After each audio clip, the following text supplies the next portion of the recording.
Alright, let's go ahead and get started. Where did we leave off? Hell if I can recall. Let's do some old man. Let's go pet the dog. Anything good? No. Who's a good boy?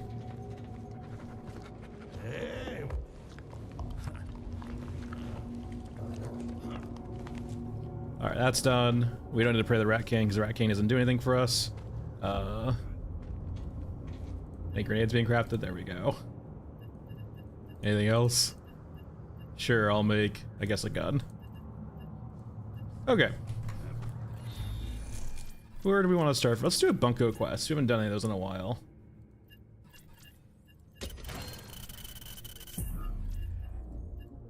I'm kind of... I both want to blow up the bridge, but also don't want to blow up the bridge. Because I don't want to lock off playing Ashen Mesa for like the rest of the day. Maybe I guess we'll do it later at the very... Well, even then though, because it doesn't work, yeah. If you want to be under the effect of the bridge being blown up, you have to suffer Captain Chin. Hey Novel, hey Alex. Let's go for just an M4. And a GM6.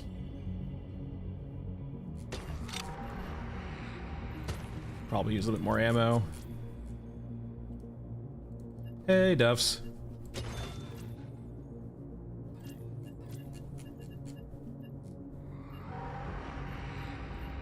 I guess I should go ahead and do this now. I'll probably have it'll probably be repeated a few times throughout the stream, but let me just go ahead and do this. This should work? No? You're not gonna work? Mr. Do I need to do it in here? Chatbot? You were working last night, chatbot. How dare the chatbot decide not to work? Chatbot? You were working last night during the testing. How dare you do this to me?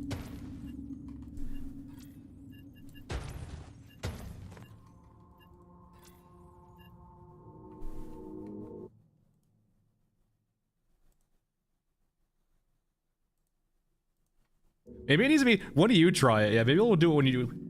Is it command right? Yeah, I don't know. I guess I get to fuck. I guess I get to fuck with that later. There it goes. Okay, it put it in Twitch. Oh, it's not working on YouTube. Interesting. Very curious, YouTube. The chatbot is set up so it should be working on YouTube too. But I guess just use the one from Twitch. How dare Twitch work better than YouTube? Anyway.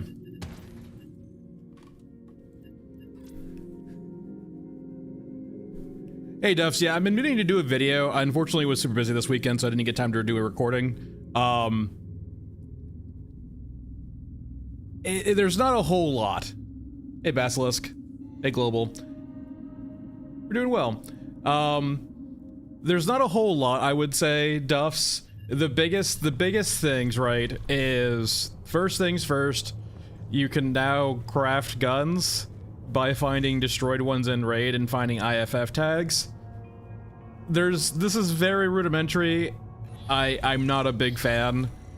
Granted, the problem is this too, this really requires them to do an economy rebalance or rework, because when you can buy all of these guns for the most part, what's the fucking point? That's part one.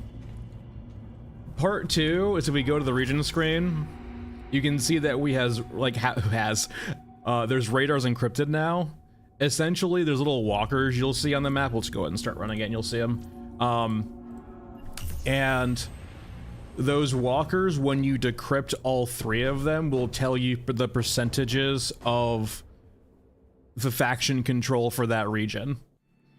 And that will have implications, or has implications currently, on like the spawns, what events happen, or so on and so forth. Still, once again, pretty rudimentary. There's 2 new units. One's called Captain Chin.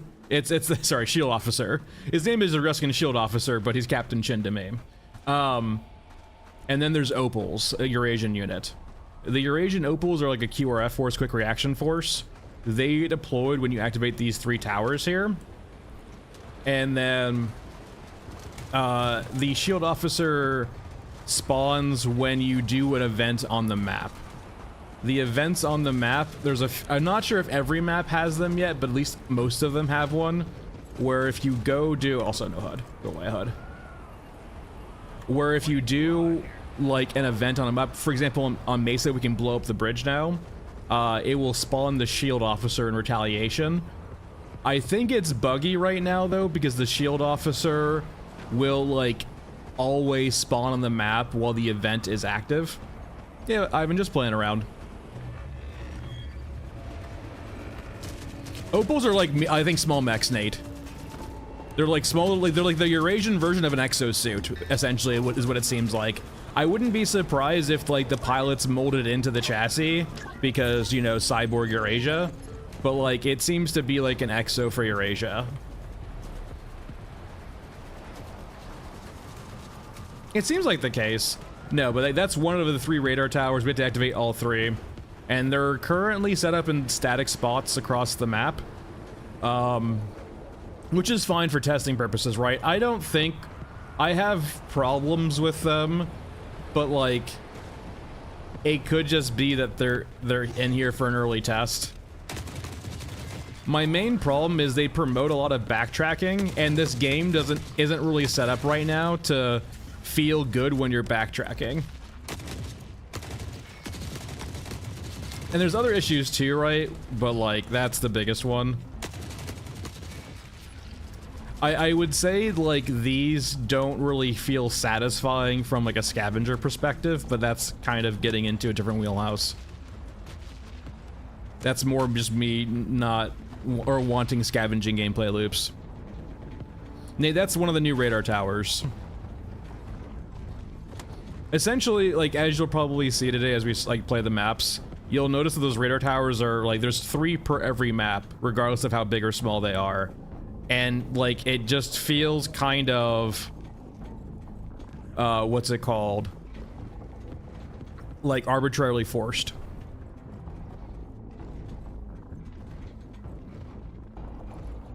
Weird basilisk.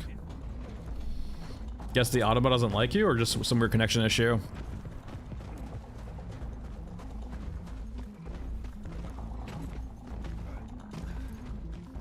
Yeah, there's a lot of like buggy things like that. Oh yeah, grenades are in the game too. They're interesting. I'm not a big fan of the implementation. So like, just like you saw in the testing period, the grenades are like you chucking them with like a trajectory, as opposed to just being much more freeform. I don't mind the concept of having a trajectory on your grenades if you want one, but I would either really like an opt-in or opt-out, right? Or an alternative, right?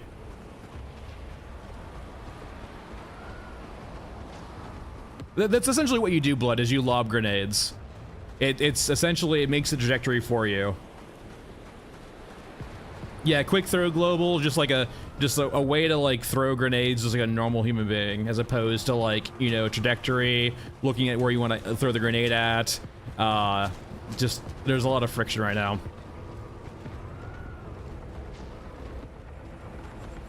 I had a user test last night, didn't have any issues with that basilisk, so I don't know. I did have someone else other than me test it, and they had no problems with it, so I unfortunately do not know why you're having issues. I can look into it later, but I'm not going to remove the rules.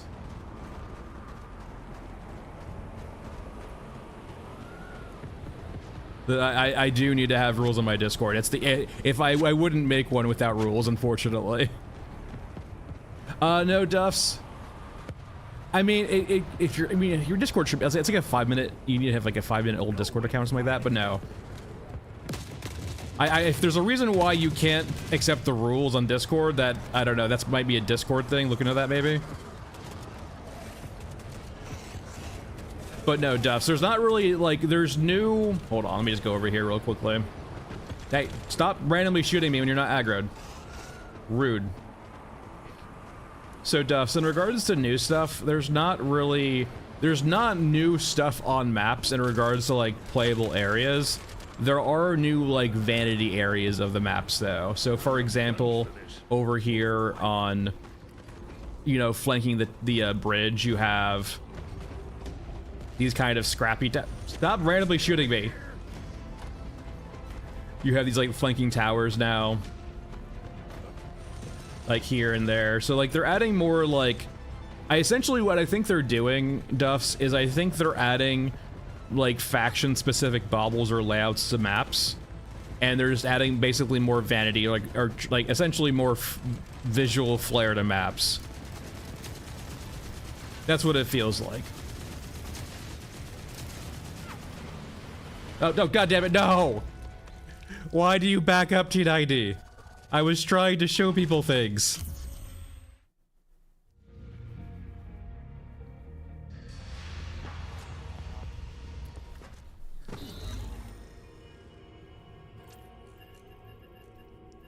You can just throw it in chat, Basilisk. I will get to it eventually.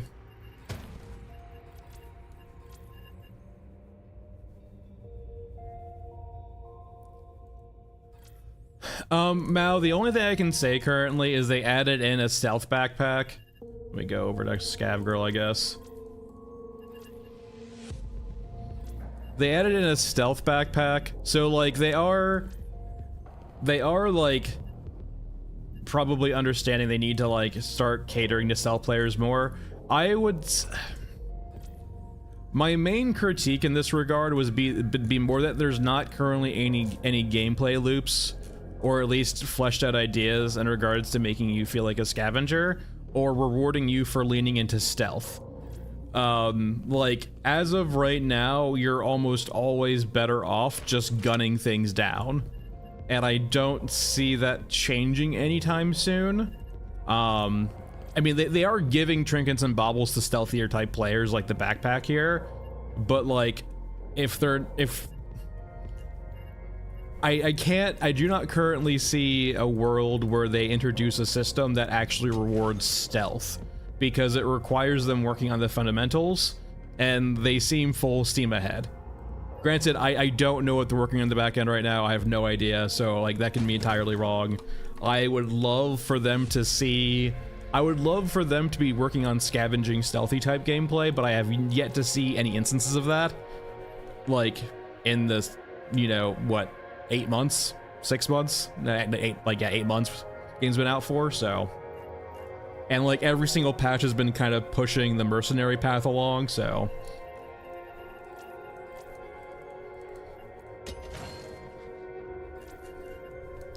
And I will say like this, right? Like, it's a nice trinket, but it actually just highlights the issues with stealth more, right?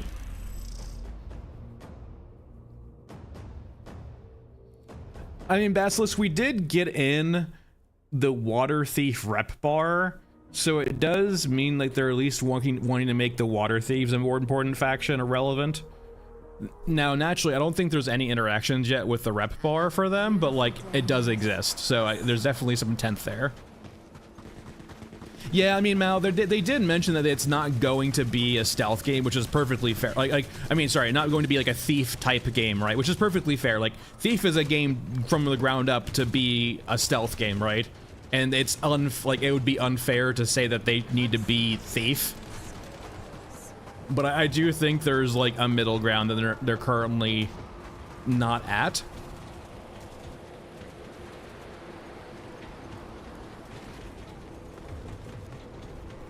And it might never get there, I don't know. I mean, one simple way they can just make stealth more rewarding is making combat more punishing. Now, is that going to make the people who want to go guns blazing a bit rougher? Probably. No, but like, yeah, I think this building wasn't like this before. You can kind of see like a laser weapon happening here. and then you have the trinkets here. So like they're essentially doing, before I got ran over by a T90, they're essentially adding baubles to maps. And I think the main reason for a lot of these baubles is to help facilitate like map themes. It feels like in lieu of having larger maps, it seems like they're just trying to make the maps a lot more replayable and deeper. But that's naturally me making a pretty decent assumption, not knowing, right? So disclaimer. But I do think the maps overall like actually do need extra content on them. Like actual like new areas and POIs and stuff, right? Not just like visual flares. I mean, I don't think voteless get like actual armor, right? Like the skin of the cyborgs, right, is armor. It's not going to be like fantastic, but it's better than skin. Well, I think the voteless are just like literally like amalgamations of flesh. I am playing the blind girl basilisk.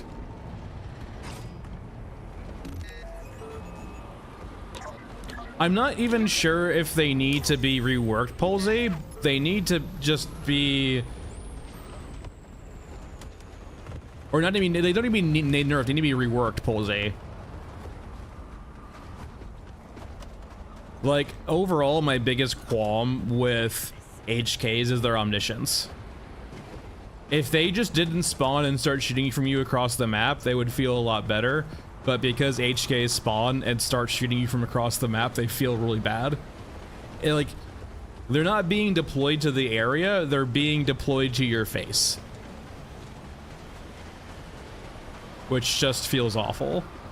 And honestly, with the EODs, it's annoying. At least when it's a hunter killer like grabber, you just die immediately or run away. But like the EOD hunter killers, right, are the worst because like they're not threatening. It's just like a horsefly. If you've ever had a horsefly buzzing around you, it's like a giant fly. They are the most fucking annoying pieces of shit on the earth, outside of mosquitoes.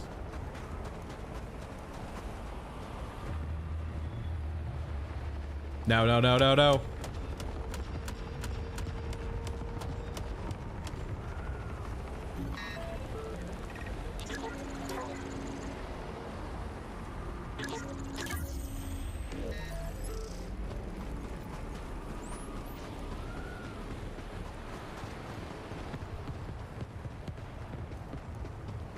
Thanks, Vesture.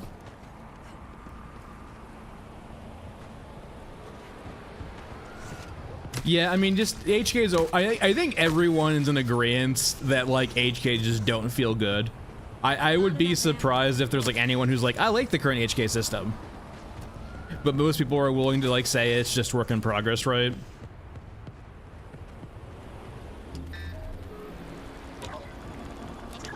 But like, for example, this is like one of the new things added to maps, and this will affect the region screen.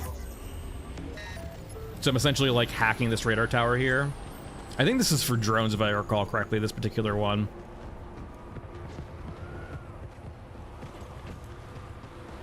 Yeah, I mean like, yeah, I wouldn't mind if the concept of HKs was opposed to HKs hunting you, just more lethal units were deployed to the map. And perhaps in your, like, perhaps in the area, right? Oh, this is back. Oh god, yeah, this is so nice. They returned this. This was missing last patch, right? Because they removed all the spawns. This is also terrifying. Is it all three? Holy shit. It's the trifecta. Usually you only see one of these here. It's all three of them. This is assuredly cursed. So like back in the day, right, this used to be a room where like you would see like any unit from the European tree, but you would usually only see one. We have all three of them right now. We have both a mech hangar mech. We have a tank, a Merkava tank of the stairs, and an Exo of the stairs. Guys, I need to get upstairs. This is fucking cursed. I don't have a way up outside of this. Actually, I might have a way up outside of this. It might be a little buggy though. Also, that's positively cursed. I would try to go up the stairs, but like the exo was gonna stomp kill me. Yeah, unfortunately, Global, I should be good at the back, but like getting up the back's a little bit hard without a pneumatic jump. It's just tall enough to actually be hard to jump up on. But you should be able to do it from here with probably the exploit. If we used this good old fun. The collision back here is so wonky.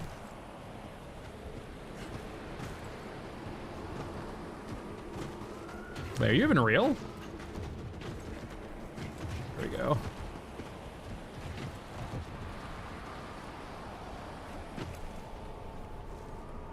I thought this was actually, hold on here. Huh?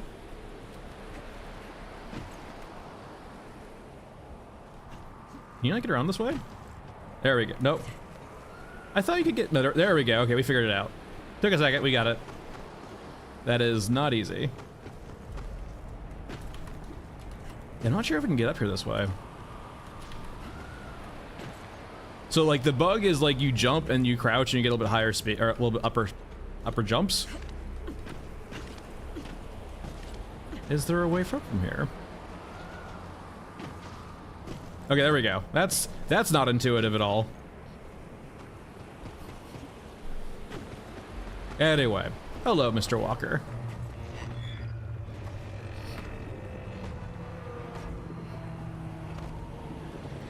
Hey, Dimitri, it's coming along. Like, they seem to have adopted like a monthly cadence cycle for patches, which is like nice if you really want content quickly, but it's bad if you really want polished content quickly. Like, nothing is like game breaking for me per se. It's just a little rough here and there. There they go. Just immediately die. I didn't bring more drills. Did any of them actually deploy properly? Or did they all eat shit? I think they all ate shit.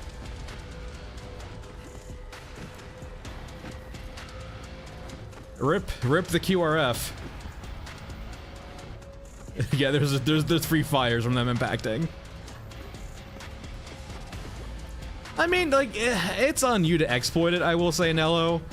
I wouldn't say there's definitely things you can probably exploit to make money, but like, when there's no progression in the game and it's you versus yourself, or in the environment, like, it's your own prerogative, right, to exploit for, like, gains. I say as I use the crouch jump. This is me, I mean, yeah. It is an exploit. I won't say that I'm not using an exploit by crouch jumping like this. It feels like borderline necessary, though, I will say, considering the movement's quite kind of janky. Or rather, the mantling is. The mantling's real bad. Global, I wouldn't. You don't get any rewards at past 25 except for what's his name, Gunhead. Polizzi, I don't think that's the type of game this is. Naturally, I can be wrong, but I from the marketing material, I don't think that's the vibe of this game. Now, maybe games in the future, but I don't think this game.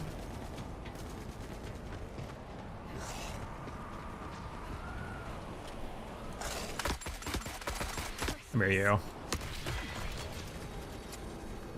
Whoa, there's a sniper up here. What the fuck? Alright, we're good. Oh god, there's like an entire just firing squad up here. Why are there more than one sniper?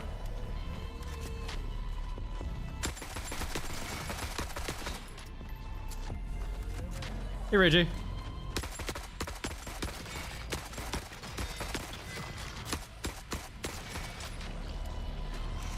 No, it's not Goldbrick. Goldbrick would have probably killed us in a shot or two. We would have known it was Goldbrick. Those are just regular snipers, which still do hurt like a ton. I think it does, Leo. It's just hard to notice. Like, that's been a talked about system for a very long time. I think that already exists. It's just, I'm pretty sure like the weapons you wear does affect it too. It's just hard to quantify when you're like looking at a bar. And it's all like just feelings opposed to actual proof or numbers. Michael, congratulations, you finally got into Discord. I had to figure out Twitch, logging in. But no, yeah, this is a stealth backpack. It is nice. It's got a real, I like stuff like this, not because of the stealth, because it's like, it's a plus with a real downside, right? I like when you have to make choices with real downsides. And this feels like one, right? It's like, I want to be stealthy, but my capacity is awful. So it does have a use, right? Like, if you want to be stealthy and do quests that don't require looting large items, this thing's probably great, right?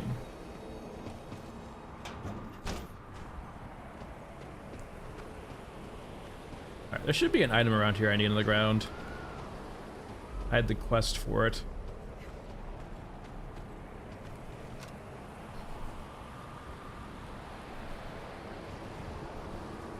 Do I already have it? No, I don't.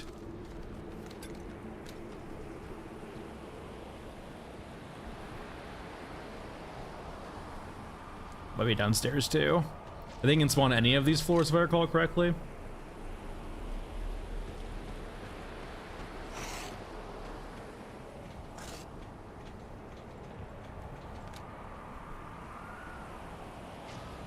What level are you on?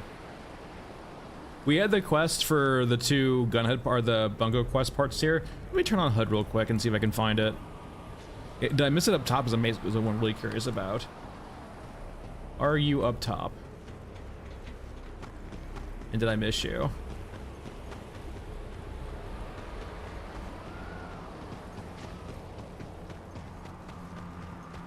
I certainly didn't grab it because I already checked that.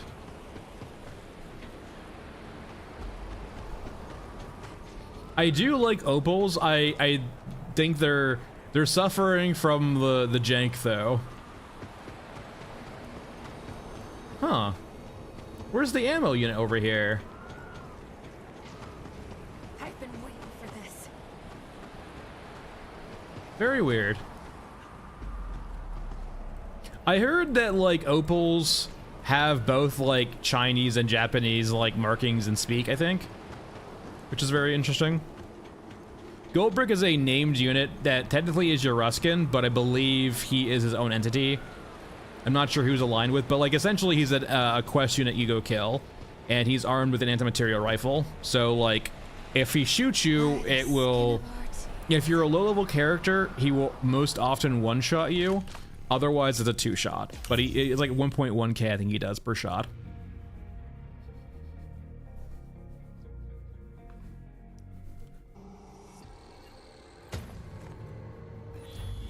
Yeah, I didn't find the ammo component at all. If he shoots you, it will hurt. It'll also stagger you. Alright. Let's go back to our old man before he was poorly run over by T90. Yeah, cyborgs have got a pretty decent... I'm not sure if it's HP or armor. It's probably just HP. But it could be them just trying to kind of reinforce this notion that, like, cyborgs are kind of tanky. It's also this too, right? I do think my initial interpretation of this game from the marketing before it ever came out was that maps wouldn't have like massive like RTS battles going on the actual map you're playing. You would see distant mechs, you might have a mech nearby, you might have some infantry nearby, but like all of those entities would be very lethal. You wouldn't even want to fight the infantry. And because you can keep the amount of units on a map pretty small, it's much more about stealth and scavenging as opposed to fighting. And you make all of the encounters with those enemies very lethal. And so, in a way, them buffing cyborgs could be trying to make cyborgs deadlier without having to have high unit counts. Because naturally, the more entities they have on a map, the worse your performance is going to be. Now, the real issue with that's going to be is with the current understandings of everyone with the weapons. Like, you just can't, well, you could, it's just not going to feel very good for a lot of users where you can just yank their guns away.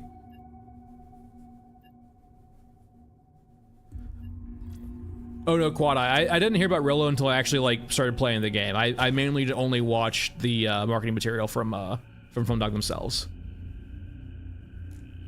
Like, before I started playing the game, all of my exposure to the game was via Fundog's own marketing material. I watched Rillo later, but, like, up to buying the game, it was all Fundog.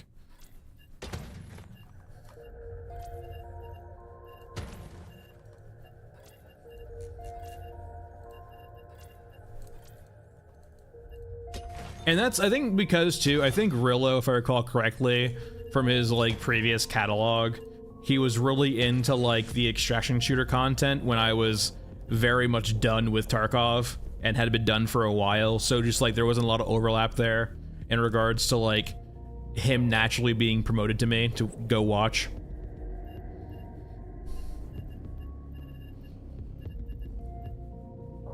I don't think I ever watched any Tarkov creators. I mean, naturally, you see clips for like Lindmark, right? But I don't think, like, I think Pesley was pretty cool, though, like, just, like, vibe-wise, but I never, like, actually watched any of them. Alright. So now, as you can see, we hacked the 3 radar towers here, and now we can see the intel. So the first thing we can see here is that we have percentages to see who owns the map control. And the other is that we have the effect from us hacking the radar tower. Coming from a very big CS background, naturally Shroud's a great gamer. I think Shroud might be realizing his shortcomings with the failure of his game, though. And like, Shroud's a pretty humble and cool dude, don't get me wrong. But I think Shroud's equating with being very good at games with being good at other stuffs, but that's just me. This is not shit-talking Shroud, he's very good at video games, don't get me wrong. There's a reason why he was pro in CS for a very long while. But like, what's that tactical shooter he made, right? Or he like was like heavily involved with, that just flopped, I think, right off the rip.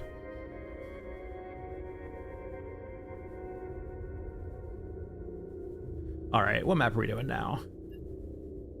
Scorched? Let's do a Frozen Swamp. I mean, I play a lot of Masked Man, Basilisk.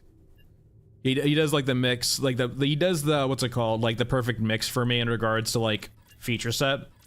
Most of the guns, most of the rigs, and not slow, and has good HP.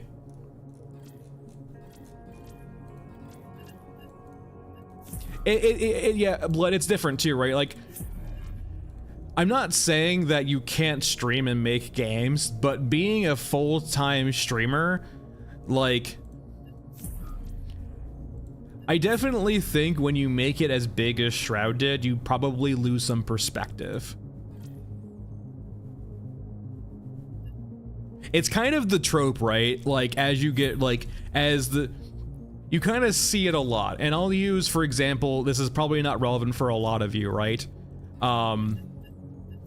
Sometimes you'll have the trajectory of, like, TV shows. Let's say, for example, It's Always Sunny, when the cast is, or the writers and cast are younger, and let's say poorer and more in line with their audience in regards to, you know, who they are as people. They make funnier content, or they make more relatable content, right? But as, like, they're rewarded for that, and as they get richer, they almost, or not even just richer, right? But they change their social status from, like, going from, you know, upcoming actor, or, like, you know, poor actor, to, you know, well-known actor and rich actor. And this is multifaceted too, against, you know, multiple different professions. Like, the people they surround themselves, like, with change, and they change over time, which is natural, right? I'm not saying that's a bad thing, but, like, you can kind of tell when shows get older, the writing gets less relatable a lot of the time. It's hard to have a relatable show over a long period. Like, watch It's Always Sunny season, like, 3 or 4, and watch It's Always Sunny, like, Sunny season 16. Like, the comedy is insanely different. And that's not a bad thing, right? Because people do grow over time, but, like, it is different. What are we doing? We're doing Frozen Swamp. We're doing Water Wars.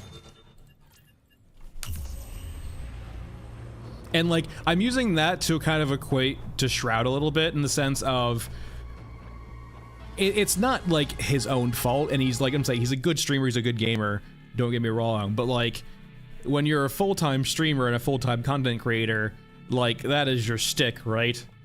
Well, time to dive another dumpster.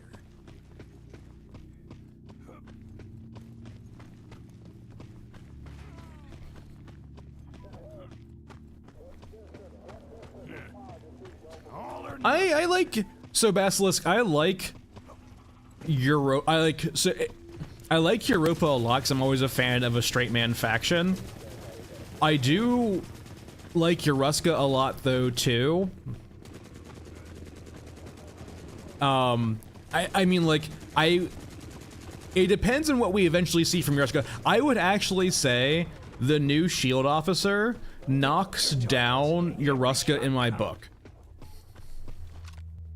And naturally, it's for personal reasons, right? Because I don't really like the art style of the new Euruskan unit. That's not to say it's bad, it's just not something I prefer aesthetically.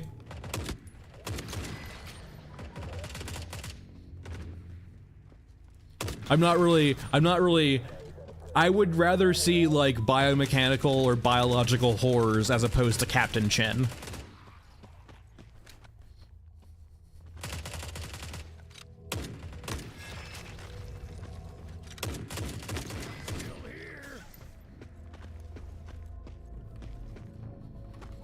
Yeah, I mean, like overall, the entire look of the shield officer is fine until you see the face. And you're like, huh.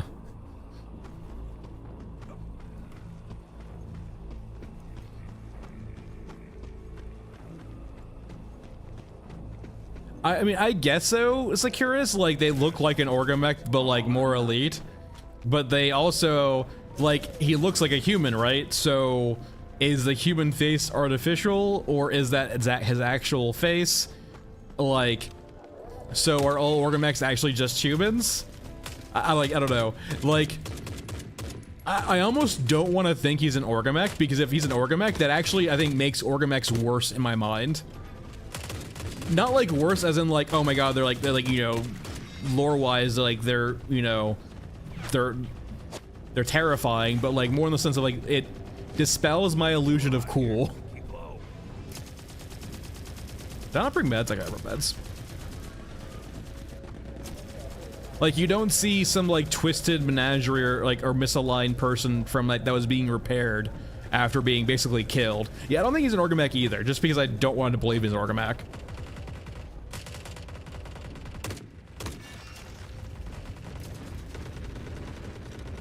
Pick your targets. Make every shot count. Now, like, there is the whole possibility too, right, where he is, like, he's a propaganda piece. Okay, guys, that's gotta change, man. The lean key can't be the loot key.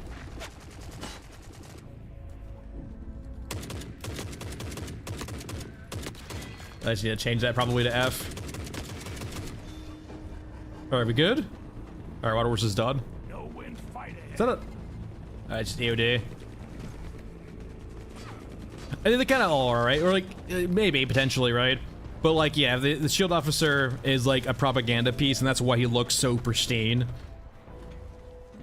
And it, like, looks, like, actually human.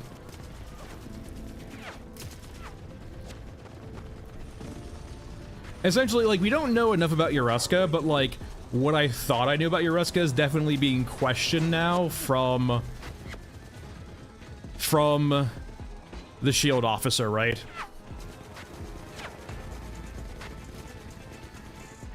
And like I think we kind of knew it was coming too, right? We've seen the faces of units before in the artwork, but yeah, lurking like a Euruskan Captain America, 100%. And if that is actually supposed to be the case, where he is supposed to be like a Captain America propaganda piece, I understand that a lot more, right? I just hope, like, in the eventual codex we get for him, or like description we get for him, it's not going to be like he's an Orgamech, because that would kind of insinuate that like Lordos, for example, is actually just, you know, human. Boo, it is. There's a private section on it for supporters, but like the Discord itself should be public.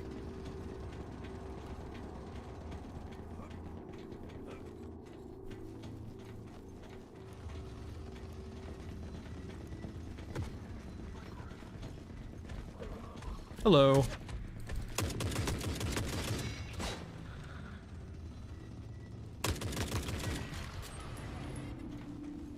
I wonder why this sometimes doesn't render. My current thought, so like occasionally if you come to this map and come to this landing pad now, like you'll see a chopper occasionally that has one rotor and isn't like rendered in, right? Except for the rotor. So I'm guessing that's a different faction's helicopter. I don't know if this has a pilot or not. It might have a pilot, or just might be like, it might be ingrained in. No, there's no prompt here, I believe, to do anything like this with. I think this is just like one of the baubles I was mentioning earlier. That was like, this is going to be the way how they show like when a certain faction owns a map more than the other, right? You'll see things like this around. You'll see maybe some other baubles around here and there. But Mr. Nooks, that is a good point though too. I didn't actually think about or recognize. There could be some misconceptions also, right? When people see new things on maps, they might think that like they're interactable and not just baubles.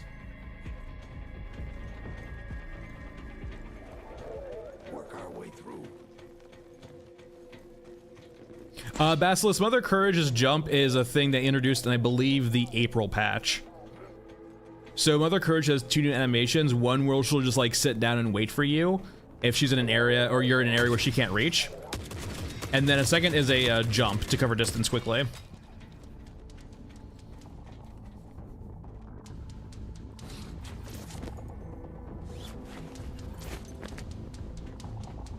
Should I go do, I should probably go do the radar towers, hopefully. Or I should just go to the radar towers. Yeah, I mean, it's a balancing act, Michael, for sure, right? If they're going for the Dark Soulsy approach, what the hell did you... If they're going for the Dark Soulsy approach, you generally, I think, want to lean on descriptions to describe what things do, but you don't want to give actual, like, numerical metrics. Raging, not on this map. The only two maps I know how to get a shield officer is on Mesa and Mech Trench. It's just my name I had for Forever Basilisk. Had it for a long while. Work our way through. But no, like going on Michael, right? Like it's a balancing act, right? You don't want to make something so opaque that like you can't eventually learn what it is. No, you're good. You're good, Basilisk. Don't worry about it. All right, Mr. Walker. Stop spawning immediately. I just killed you. Stop it. Probably Leo. I mean, like, they have cryo ammo, right? So that kind of shows the intent to do more. I mean, yep. I do think novel, it is detrimental.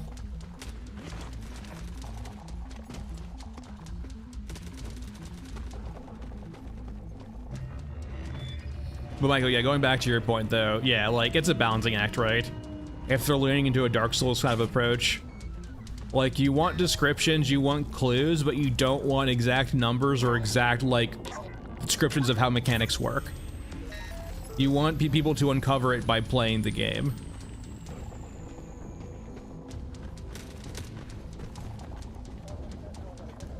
Don't get boxed in. Spread out. I think that'd be hard to balance, right? Like, the way I approach it is this too, right? And this is probably my, you know, DM me as opposed to player me. But like, the way I always run it with my players is if they ask for something, is like, okay, if you're asking for this, like, remember, you're opening the door for me to use it too. So like, if we're asking for like incendiary, cryo, other unit type or ammo types, right? Is that something you would want to have against the player? Would you want to like set the, would you want to set the precedent that like nerve agent rounds exist in the setting? And that they're obtainable by scavengers?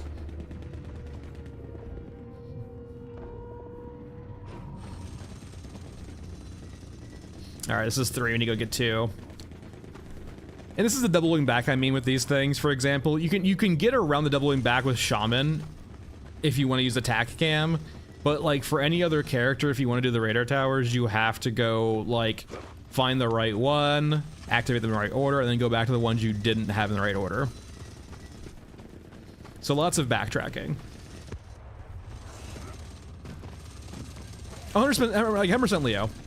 It's more in the sense of like just if a lowly scavenger can get this ammo, that means other units should have this ammo too, almost, right? It's a bit. They could set the precedence or set the lore right where like the factions are only getting what they're delivered. They're not engineering themselves, but us scavengers are actually engineering and crafting things with the stuff they provide us or we find. Like that's a way of explaining how we get scavenge annuity. But in that way, right? If we're going to get like rounds with payloads other factions have, it should be through things like scav weaponry, right? Like weaponry, right? So say for example, the scavs have like a large bore gun, they can craft rounds for, right? So say for example, if like no faction produces incendiary rounds, which is, you know, just bear with me here for a second because they almost certainly would, like we can maybe gather the supplies from those factions and make our own incendiary round, but it would only be like in a gun of our own creation, right? Kaya, that's definitely a blessing that they don't use grenades yet. Yeah, Mr. Nooks, I'm probably beating a dead horse here in regards to my view on guns. Taking fire. Considering, like, whenever I see a post on the Discord complaining about how the guns are implemented right now, I smile because all it does is I think reinforce my notion that like real world guns were a giant mistake for this game. Or rather, real world guns like without like a lot of visual flair to identify them as different.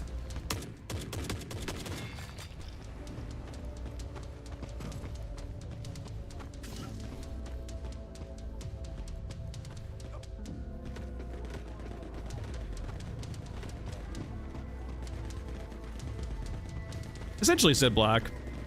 But, you know, going on that kind of purse novel, like, there is a severe lack right now in scavenging gameplay, right? And I made a post highlighting this in Discord in a reply to someone else, but, like, right now, you're not, like, none of the gameplay loops kind of reward you or, like, push you into a scavenging play style, right? And it would, and, like, I kind of worked that along with the radar towers being kind of ham-fisted in the maps. Imagine if, for example, instead of like having 3 of these on a map and they're like generic NPC radar towers despite heavily looking Eurasian, like just make this the Eurasian radar tower and like have this be like in the center of Eurasian controlled zones on maps. Like say for example around this particular tower we had lots of patrols of Eurasians and getting to it either involved like killing lots of units or sneaking in and getting to the tower, right? So that first things first, you know, rewarding stealth gameplay by like sneaking in, getting to a tower like this, right? Behind enemy lines. And then like when you get to it, you could, you know, install some hacking software so you can see the intel, or say for example, instead you like dismantle it or you take a key part out and you can use that key part, that key reagent to like do scav recipes, right?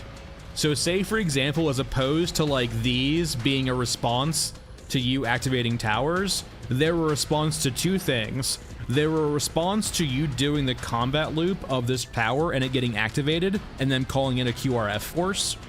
Or say, for example, you hack this and fail, calls the opals in. Or rather, you take the reagent of this and it could be used to make a beacon, right? Where you can throw the beacon and it will like trick Eurasia into sending QRF force there, right? It basically gives you deployable opals. Now, they wouldn't be friendly to you, but like if you were trying to distract some enemies with opals, like, you know, you came over here, you hacked this, you stole like the IFF or like a port out of it to summon opals, and then you repurposed it as a scavenger for your own gain. And it doesn't make Eurasia or opals friendly to you, it might even hurt your rep with them, but like it could be a useful tool if you need a really big distraction. And I'm not saying that should be the solution, it's just an example of like what I would feel like a gameplay loop that rewards stealth and or scavenging. And there's not really any of that now. There's nothing that makes you feel like a resourceful scavenger in the game currently. At least in my opinion, naturally.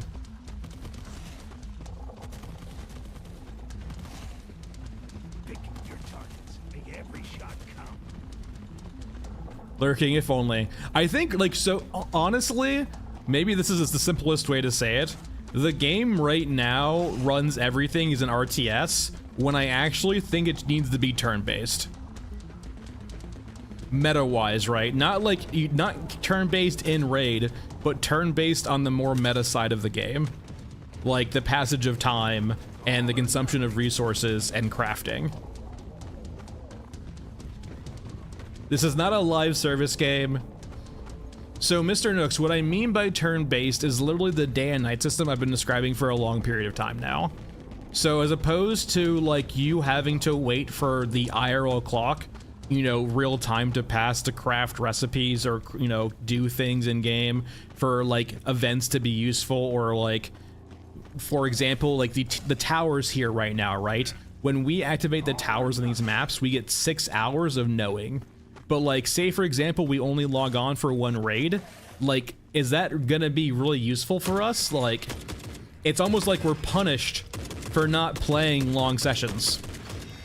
If you make it turn-based though, like a day and night cycle that, you know, is the way of doing crafting and etc, like, etc. Narrow but clean. It's no longer going to punish you or gatekeep you from progressing how you want to progress. And as opposed to, say, I'll give you an example when we get back into the map, or get back into the nerds.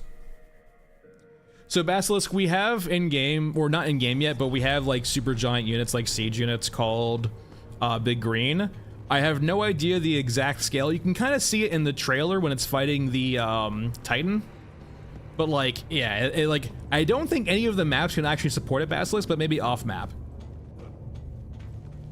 But anyway, like, would it be better, for example, if crafting painless, like, as an offline, mostly offline PvE game, right? Is there really any purpose behind making a timer 31 hours? Like, it just feels arbitrary and bad, right? Like, it's not, it doesn't evoke any feeling other than just, you know, go wait. There's not a cost to this outside of, you know, it just doesn't feel good. I've gone onto this a lot of times, right? Like, I've had endless talks about like how I think the IRL timer is awful for a game like this. Because of just the design of the game, right? Or the mission statement behind the game. It's not trying to be a live service game, right? This is like, this feels live service. But the day and night cycle, right? As opposed to like using IRL timers and a timer to progress the game, to progress time and change things, you literally, so say for example right now we go into raid, that passes a turn or passes part of a turn. So if we break down a turn into a day and night cycle, you know, we do a day cycle, we do a night cycle, we could skip either or if we want to. For some reason we can skip the turn, and that will progress time.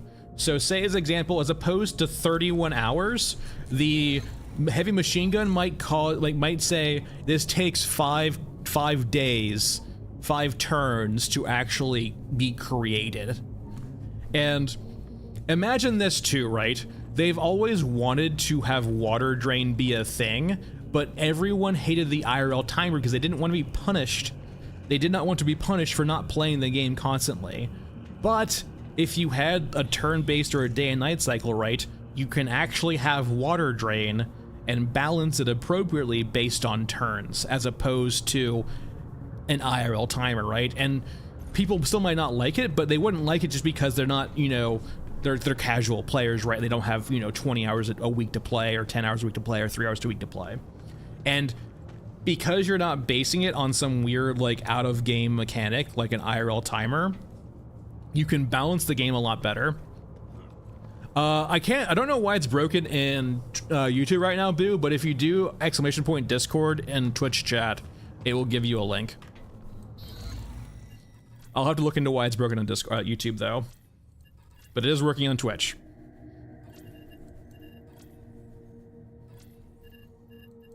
I'm reluctant for right now to post the Discord link outside of just chat right now. I'll probably do it eventually, but I'm trying to not get any bot waves that have to be dealt with. And I don't want to like just...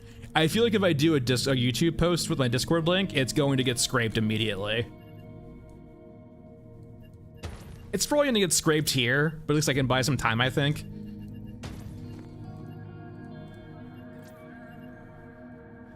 It's like the very first cinematic trailer. Essentially, when Bagman is looking over like the giant field of battle, there's going to be a European Titan on the left, and it's firing at Big Green. Let's do my favorite map. I heard about the wrong. I heard some stuff about that wrong guy. I personally don't know because I literally haven't interacted with that. Let me try interacting with that. Let's go get some guns. I've seen that wrong guy in Discord occasionally. I have not done it myself though, but let me see if I can do that myself. Let's bring a new kid in. Bring some grenades too, because why not?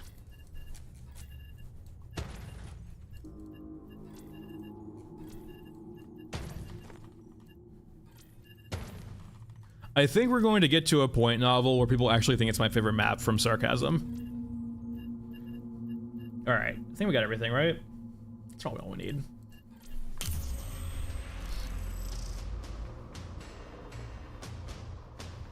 Yeah, Blood, it's not like necessarily individual people, but just bots.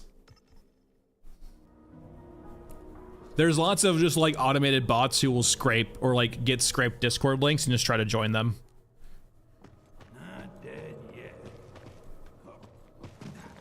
And I've set up a lot of auto mode features on there, so like apologies if it's kind of restrictive, but like I'll see how bad it is and if I have to do more to it or not. Grenade! But this is what I mean. So like this is grenades right now. We throw a grenade. They have a timer, which you don't see it right now. Let me actually just show you guys. But yeah, you see a grenade trajectory. You throw the grenade. There's a timer. And like that's like one of the things I will say where like it's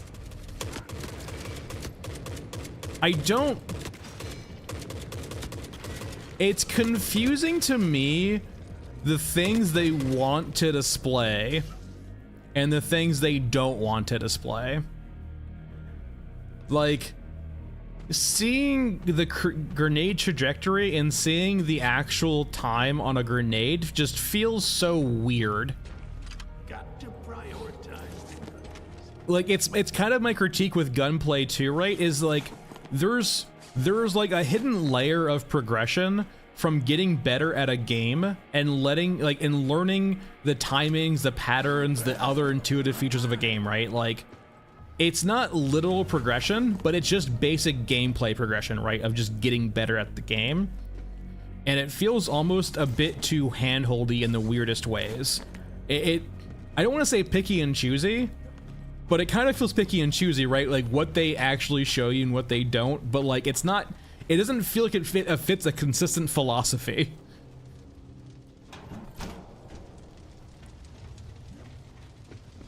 It's like AJ, 100%. Like if they would do a system like isolation, right? So Alien Isolation, if I recall correctly, the way it worked is it had 2 AI systems.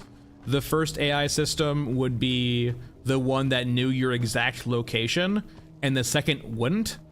But the first AI would feed hints to the second AI on where you were. And naturally, that's a very simple way of probably describing a very complex system, but that's essentially the TLDR of the system, right? And not saying they need to replicate that exactly, but just like, I do think the HKs having omniscience is very bad, and it makes them feel awful. Any alternative is better than that.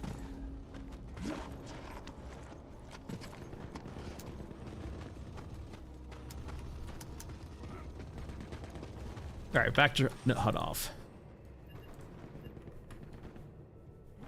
I think so, Nasco.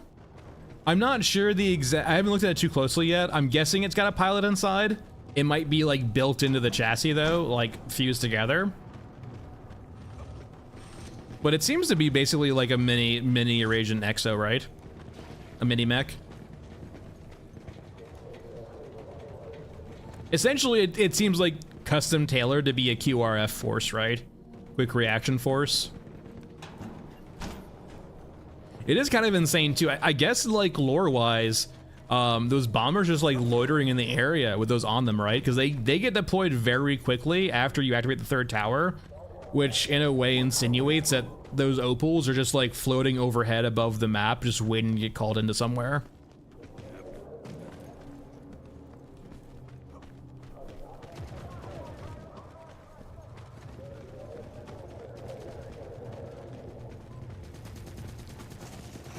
I don't necessarily mind that factor, John.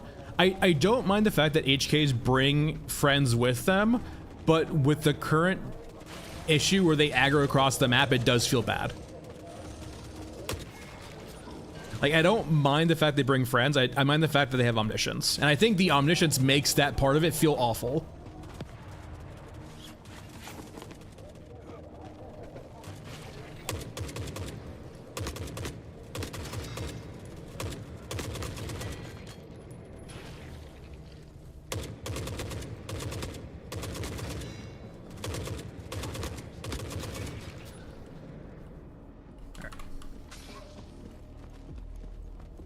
I mean, it'd be unplayable, right? It would just instantly kill you over and over again. The first time they spawn the xenomorph, you just instantly die, just keep dying every time you load in.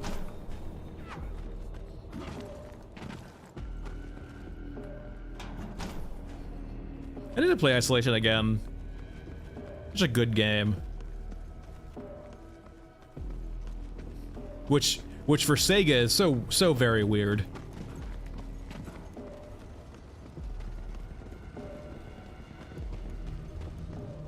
Yeah, 100% AJ. Like that's the core issue. Like in a way, like almost HK should just be an escalation of the current forces, right?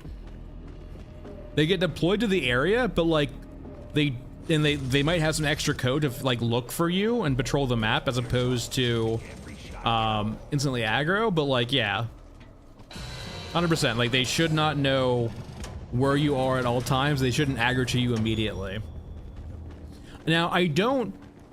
On that note, I think like long distance firefights are really cool.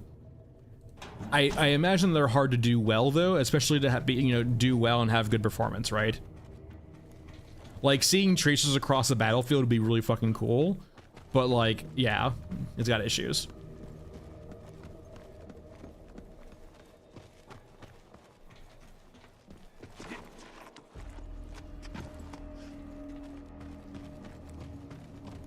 All right, that was stairway. Up the stairs, up the stairs. Next time we'll go down the stairs. I hope the bastards at home appreciate this.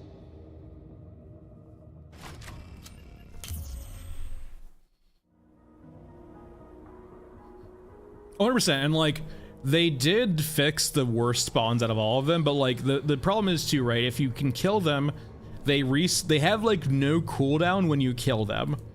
So for example, HK spawn, you kill an HK, and like a second or two later, they just respawn around a corner and start going at you again.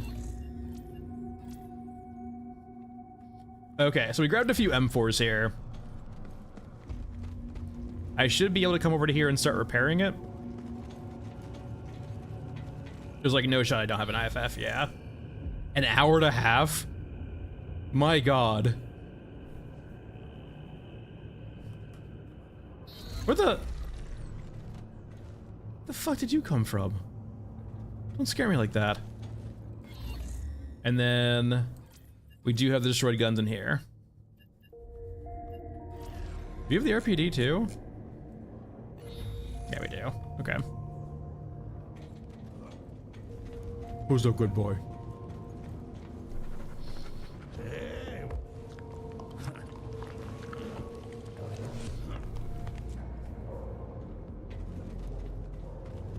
100% John. I mean, like, naturally, I would say that right now we don't have like a good stratification of HKs. It's just like 3 or 4 units. So we don't really have a natural escalation for HKs, right? Like, say for example, Duffs, they cannot. You know, if you start pissing off a certain faction, they deploy some more elite units, some like very like lesser HKs to the area. But as you kind of stay around and start pissing off that faction more, they might deploy bigger and bigger HKs. Now, naturally, none of the maps are big enough to warrant that, but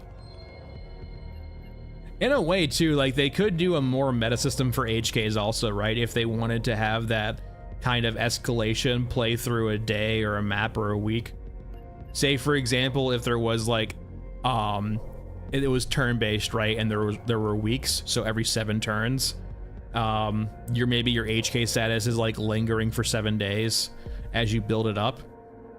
And so like, say for example, if you start pissing off a faction more and more, they might be more likely to deploy deadlier HKs to an area.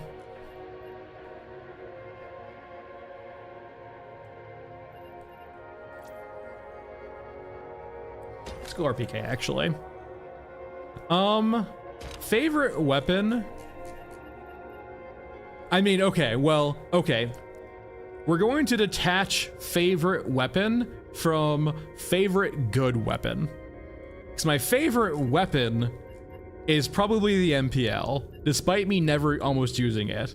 The MPL is beautiful. The MPL feels like a gun that should be in this setting. But it is not a very effective gun. Now, favorite, like, effective gun is probably, I would say, like, the RPK. I just do enjoy the RPK. But I do genuinely very thoroughly like the aesthetic though also. If it was like if it was a mix between utility and aesthetics, or like usefulness and aesthetics, where are you? I do like, it's gotta be up here, right? Do I not have one right now? Have I lost my last NTW? Really? I need to fix that. What the hell?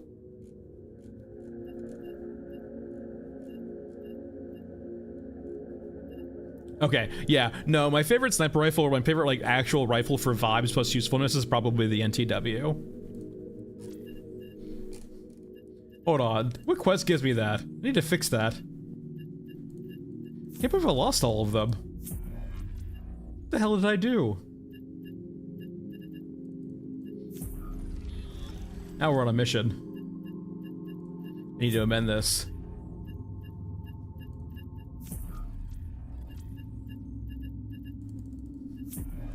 And like, okay, also that note too, like, right, as opposed to like refreshing quests through backtracking also, or like backing out, you could progress quests naturally from like imagine this, right? As opposed to just backing out to refresh the quests, you could refresh the quests based on a turn, or for example, like, yeah, just like a turn, right? Every single turn you can refresh the quests here, right? So if you want to skip ahead, right, there might be a real cost. There we go.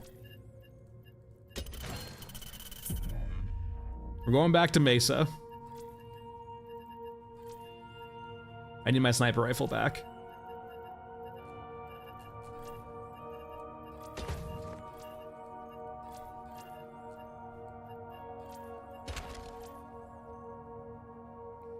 Yeah, like if we're going, if I'm gonna be like pure meta, like if we're gonna discuss like probably the objectively best loadout, it's gonna be probably that SA-58 was like a grenade launcher of some kind. Essentially, like that balances out best of both worlds. The SA-58 is probably the best rifle in the game currently, with the downside of getting ammo for it. And the reason why that is because it has the best one-shot headshot potential out of all the guns in the game, while still being silenced.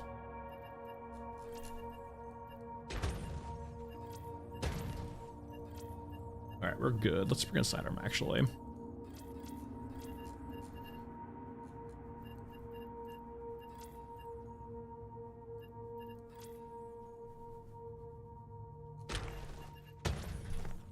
We'll do 200.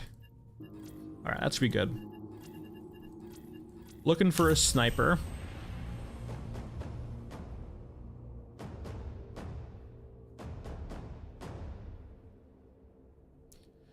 Favorite weapon from each category? I actually don't really like any of the LMGs. And that's mainly because of the spread of the guns right now. I actually do not have a favorite for LMG. I think all of the LMGs are awful. Even the SAW now is awful. Like, the way they're currently doing bloom or spread of the guns is so counterintuitive and awful. And it makes every LMG feel god abysmal. Rifle-wise is like RPK, SA-58. SMG-wise, like, naturally the Spectre M4 is the best SMG, but like, I still love the MPL. Why do I have an H? What the fuck did I do?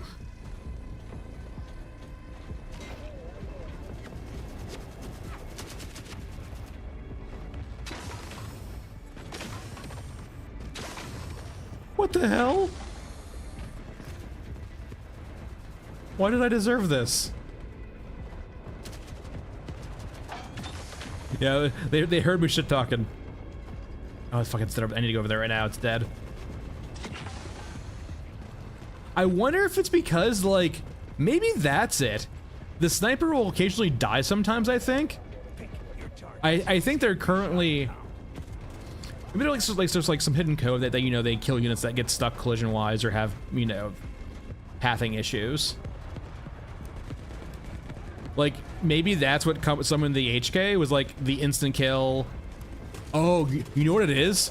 It's almost assuredly that. Okay, bear with me here mentally. What that bug probably is they have some like exception handling where if there's a unit that like is essentially stuck somewhere or like has some error, they kill it, right? But they kill it by probably doing like 1 million damage to it, because of like if it's ever like a medium mech or an extra, right, they need to do that much damage to kill it. So they're doing like a lot of damage to it, right? And for some reason that's counting as either player damage or that's counting toward HK damage, right? Because one way of summoning HKs is the damage you do. Like if you shoot an exo a lot and don't kill it, you'll still summon HKs. So that's probably what is happening from seeing the discarded loot box over here of the sniper. The sniper is spawning, it's getting some exception, like some error, right? It's catching that error and telling the unit to kill itself, does like 1 million damage to it, and triggers the HK.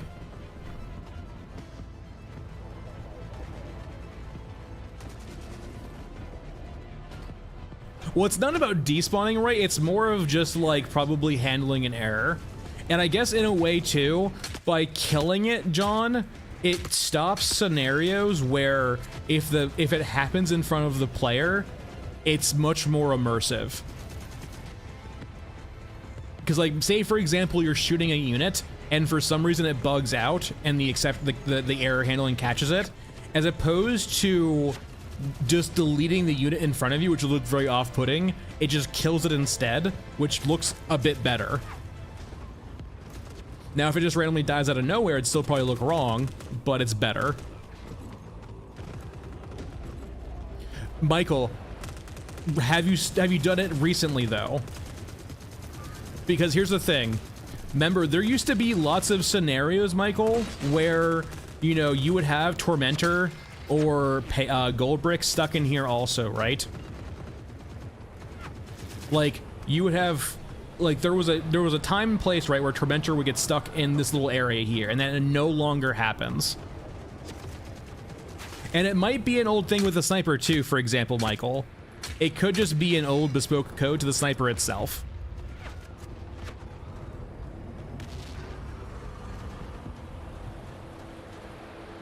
But like, I've seen this happen a lot on this particular map before, so I'm kind of feeling like there's a few spawns of this map that might have like error code like that, or exception handling like that.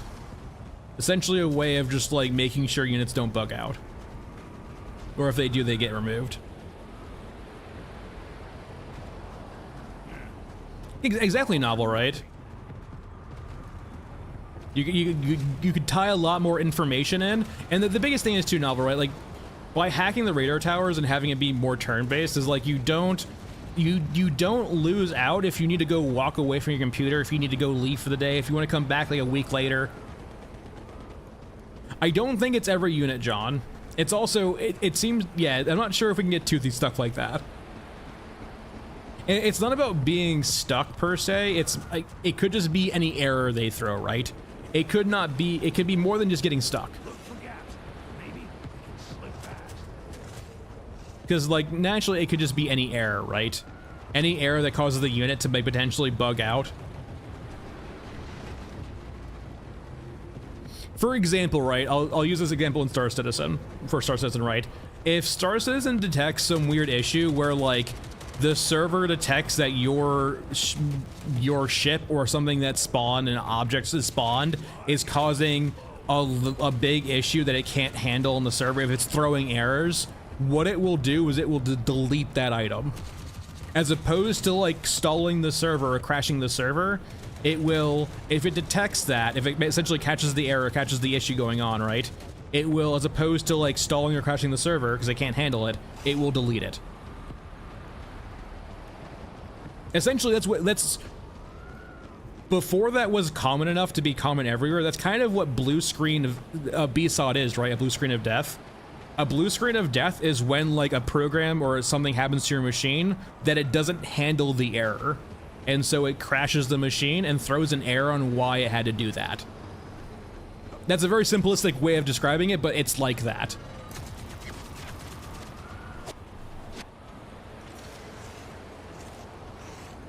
And there's a reason, like, if you grew up in like the 90s or 2000s, right, you were much more accustomed to seeing blue screens of death than now. It is very rare to get a blue screen of death now, because for the most part,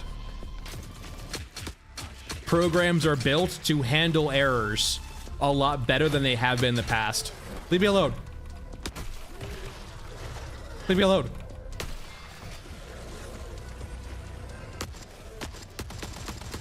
Go, Glock, go.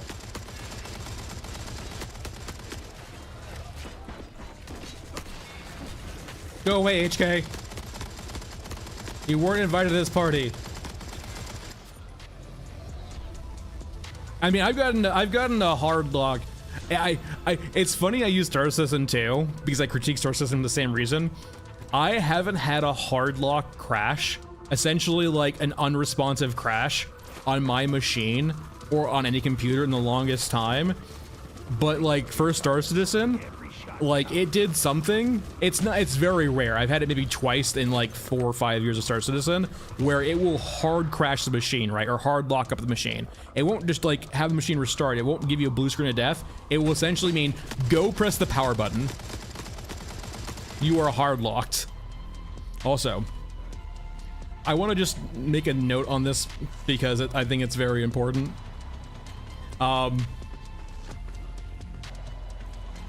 Yeah, you can ignore the magazine. Magazine's side of this.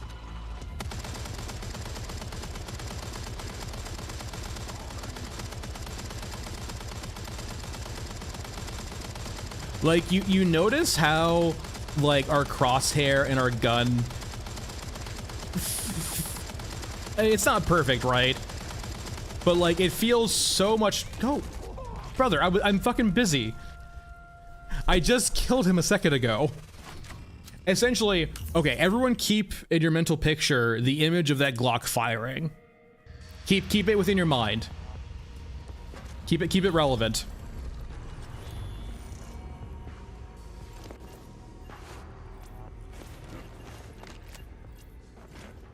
Remember that picture of the Glock firing.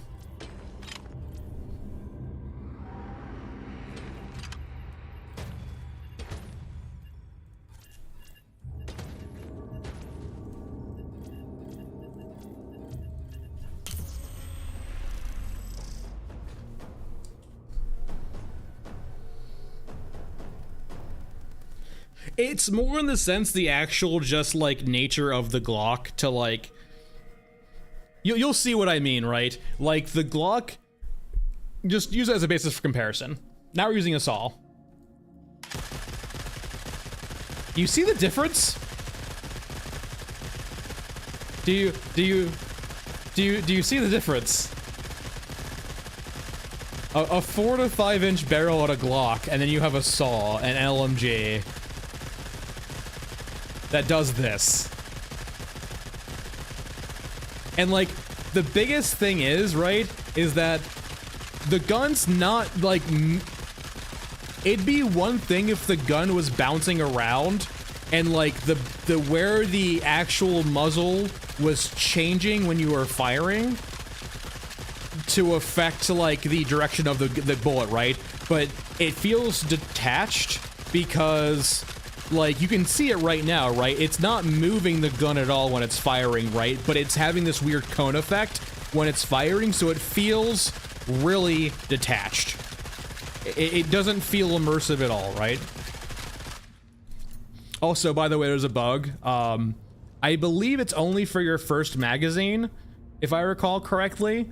But if you keep holding mouse 1, you will not run out of ammo. But no, like that's the problem with guns, right? Is they just like there's just for lots of the guns, and especially for LMGs, like the way they're doing projectile dispersion is just an ever increasing cone from the projectile being spawned at the end of the barrel, and it feels like it's not like it doesn't feel right for a gun, right? It like. Especially, and you'll see it too, for example, in the Discord, people giving like critiques or reviews of guns and saying this doesn't feel like a AK, doesn't feel like a saw, so on and so forth. Doesn't look right, doesn't feel right. And that's the, you know, that's the caveat of, you know, putting IRL guns in your game that, you know, look like IRL guns, is you kind of have to match those expectations of how guns work. At least in like in a capacity where like you can suspend disbelief, right? It doesn't have to be realistic, but it has to be like relationally grounded to the like the environment you create, right? Like you can have arcadey guns, but the saw should feel like a machine gun in contrast to like a DMR in the game, right? And they should feel different as you're shooting them. Yeah, AJ, there's a, and well, here's the thing though, right? They said they weren't making a Milsim, but they have 100 attachments. Like, you emulate, you almost like in a way emulate Tarkov, but like then you're saying you're not, like, it doesn't need to be a Milsim, right? It's almost why, like, you should just stylize your guns. Stylize your guns, stylize your gunplay. Don't go for realistic. You're not gonna like compete with Tarkov in that regard, right? You're not going to like, you're not gonna fulfill the itch of like, or yeah, the itch for gun nerds. You might do it with like sci-fi guns, but you're not going to like out realistic Tarkov, or you're not gonna out mod Tarkov. It's also just a lot of work, boo.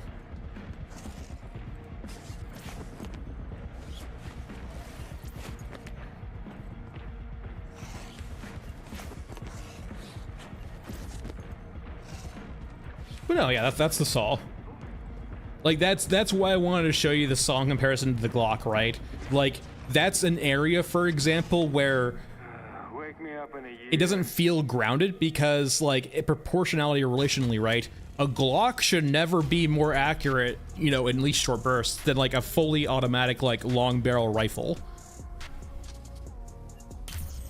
Grand Jug, there's apparently, like, an exploit or a bug you can use to get the railgun. I'm not sure if they patched that or not. I'm not familiar with that method, but, like, apparently there's a way if you go looking around to, like, do it.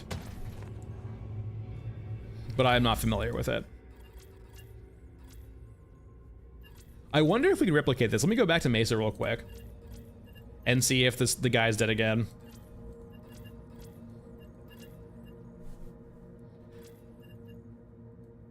Well, like,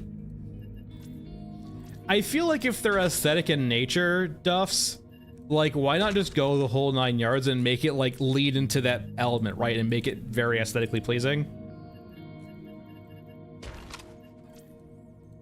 Or, like, why bother? Like, if they're only aesthetic in nature, like, why go to the bother of having, like, actual stats, right?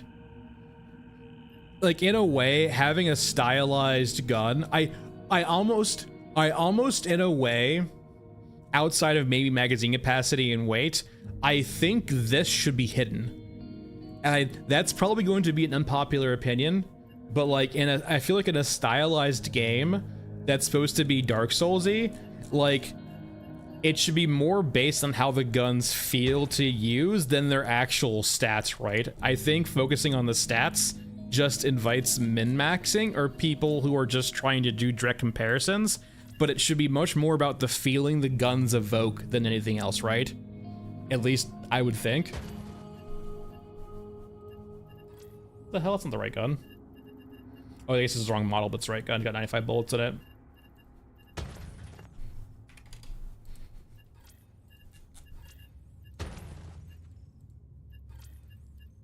Yeah, like, only show metrics that, like, you can kind of gauge, right? Like, you can weigh a gun and, like, you're like, oh yeah, that's you. It weighs 5 kilos. You can kind of you can know how many, like, how big the magazine capacity is. But damage is like a construct, right? It's a gamified mechanic, and the gamified mechanic shouldn't be displayed, right? And, like, for example, you can still have those in the game. You don't need to remove them, but, like, as opposed to, like, if they were merely to just be stylistic choices, right?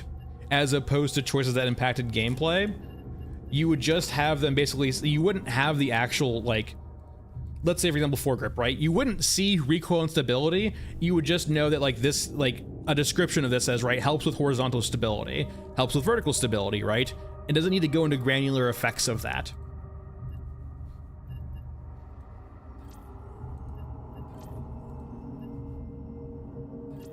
That's leaning into Tarkov though, but, like, I think AJ, I would prefer if they're leaning into Dark Souls, right? If they're trying to emulate Dark Souls and not give you granular levels of detail on what things do, like, I would prefer, like, proportionality of bar, or, like, a description on what the ammo is good against, right, and what it's not good against.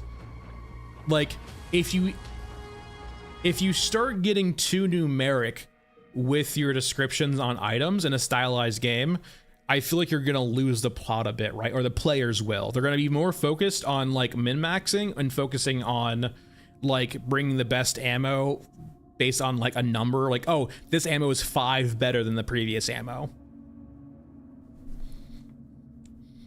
It kind of forces players to lose the plot. And I'm not saying there's never a case for that in games.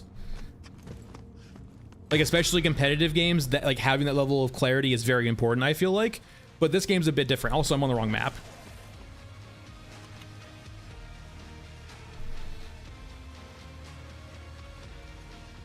I do think they started too wide too quickly, right? With the guns, but it does not, yeah, Fuji, it does not have realistic guns or recoil, but, like, it scratches the itch of, like, mass customization and balance around that, right?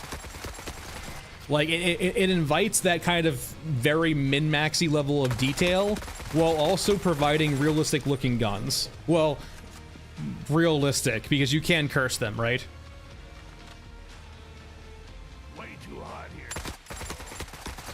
And like, I guess the problem, I guess, really Fuji is having like realistic, like actual ability to aim. It's very hard to emulate, you know, how, and have it feel good gamified, right? How people react to shooting guns, right? Because naturally, what happens when, like, your inaccuracy for guns comes from a few factors, right? The gun's innate inaccuracy, right? It's not going to put a bullet in the exact same spot, right? Guns, like, you can have really precise guns, right? But even then, at long ranges, they're going to have deviations, right? You're not going to thread the same hole twice exactly. But then there's also the shooter, right? Where, like, how you pull the trigger, how you react to firing the gun will affect your, where the bullet goes. And then you have people like how strong they are, right? How steady can they hold a gun? Do they need to be prone to fire a gun effectively? And naturally, you can kind of work all of those into a game, but like, you can't really work how people pull a trigger into a game, really, right? You can't really work in like how strong. You can kind of work actually, like you can kind of work on people, how strong people are, but like you can't like work in like innate sway and so on and so forth. So it has to be gamified to some degree. It can't be like exactly realistic. Even like Arma's not realistic, right? John, I can't recall what, I don't know what it is right now because they've changed it multiple times. It's never been a system where it's been a set pattern, but they've changed recoil quite a few times throughout their like their lifespan so far.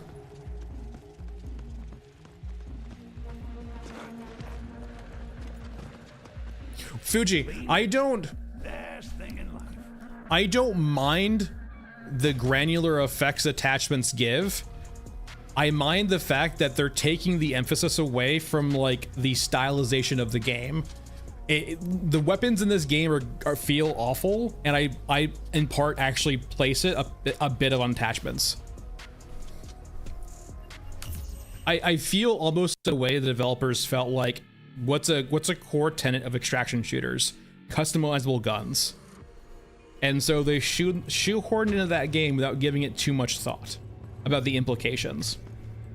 And I see that a lot in the Discord too, right? Or even in like my comments or just chats in the sense, people want like the best gun. They want objectively the best gun. But like in a game that's supposed to be like a feeling, right? A feeling of being a scavenger, a survivor, like an artsy sort of game, right?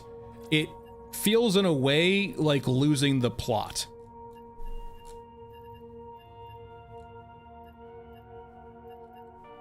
Like, say for example, you go to a movie theater to say, like, this is not a good analogy, but we'll see if it works. Let's say you go to a movie theater, but like you just go there and like you get movie tickets to go watch a movie, but you forget it and you just go play the arcade because the arcade caught your attention. Like, that's not really the purpose of the building or like what the theme of the building, right? But because they included an arcade in, you get distracted and you just go engage in the arcade, right? And you totally forget that you're in a movie theater to go see a movie because the arcade is there. And like, if the arcade's making money or the movie theater's making money, they might not give a shit one way or the other, right? But like, if the actual theme they were trying to evoke, if the thing they wanted to provide you was a movie-going experience, maybe they lost the plot a little bit. That's a decent analogy. All right, Mesa, trying to get sniper.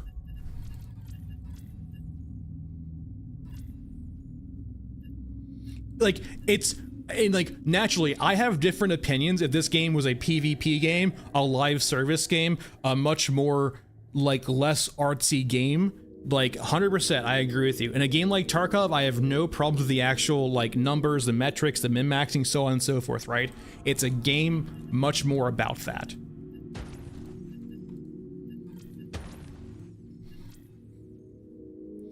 Imagine, for example, imagine if you played Soma, or imagine if you played like any horror game, right? Or some horror games, right? Like, imagine a game like Soma. Soma's a very artistic game, right? It's a horror game, but it's also mainly a walking simulator, right? Imagine if they just tacked on like an inventory system for some reason, right?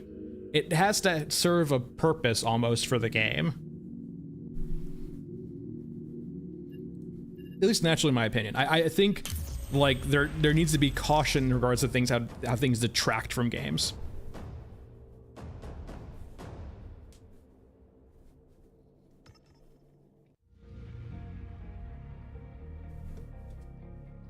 And like, considering they're operating with a small team, Fuji, and like, I'll say this too, right? In a perfect world, I would not mind like endless guns, attachments, so on and so forth, right? If they had endless time and money. But when they're a small team, I think it's detrimental to have that much customization and that many guns in the game. Because I don't think they can ever get to the point where the guns are going to feel good because there's just so many of them. Okay, is a sniper over there? No, he's alive. Okay, it wasn't that then. I got HEs again though. I'm old man, I have ammo and meds in my apartment, I have a pack mule on. What am I doing that's causing him? The God Sniper's alive. Did he kill someone perhaps?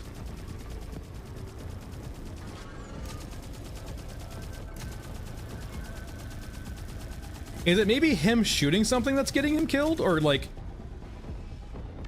is it the damage he's doing before he dies?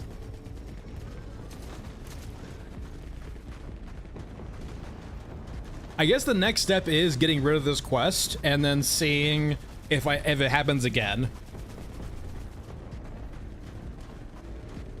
I mean, I have the camera on above me, Michael. Let me just leave without killing the actual sniper and abandoning it. Should we go kill the sniper real quick, actually?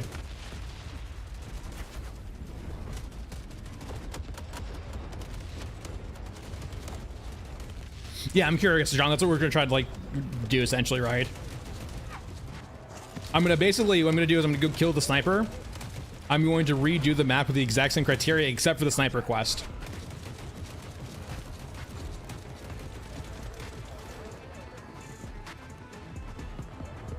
Like maybe it's the sniper actually shooting something before it dies that's causing it? I don't know. So very weird. There's his bag. There we go. That's him.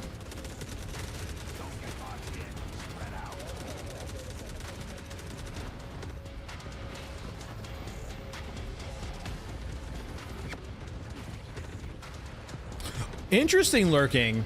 That's a good point also, lurking, actually. It could be that too. That's been a thing going around also. It didn't happen, I feel like, immediately when we did it in raid that first time, but like that could be the factor too, right? I guess I'll have to come back later. We'll do it one more time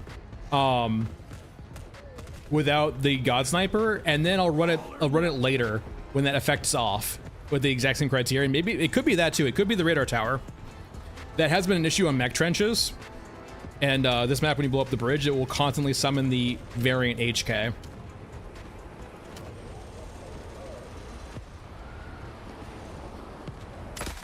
Well, I mean, like, I don't want to say they've lost the plot because they haven't done. We're not at 1.0, so I can't actually say they've lost the plot. It's more of like a growing concern that they have. It's not definitive. It's more of a concern, right? Like every single patch thus far has pushed us more into a mercenary role. And like we haven't seen really anything about scavenging at all in any real capacity.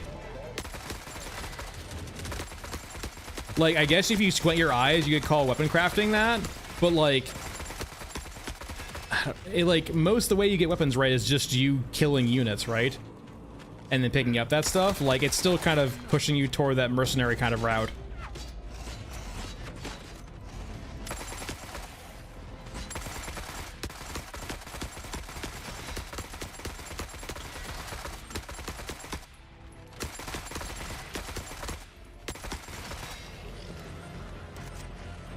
Yeah, and the quests push you that way too, right? Like the quests do push you to the mercenary route also. There's very few quests that reward you for like sneaking around and looting. And also too, I mean the looting overall, right? I genuinely do hope the looting just doesn't end up only being hitting Eon containers. So I think that's a massive L.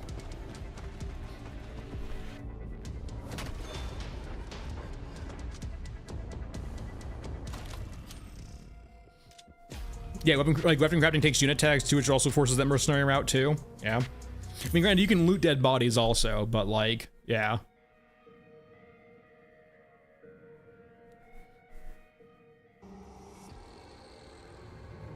All right, so let's move to stash. Let's turn you in. All right, we'll do Mesa one more time, and we're going to end Mesa with a big bang. Now, naturally, I will say this is not going to be like perfect control over this. Like, for example, if we get HKs from, like, you know, carrying explosives, this will naturally trigger it, but that shouldn't be the case. But we will be ending Mesa with a bang. This will be the last time we're probably playing Mesa today, for good reasons.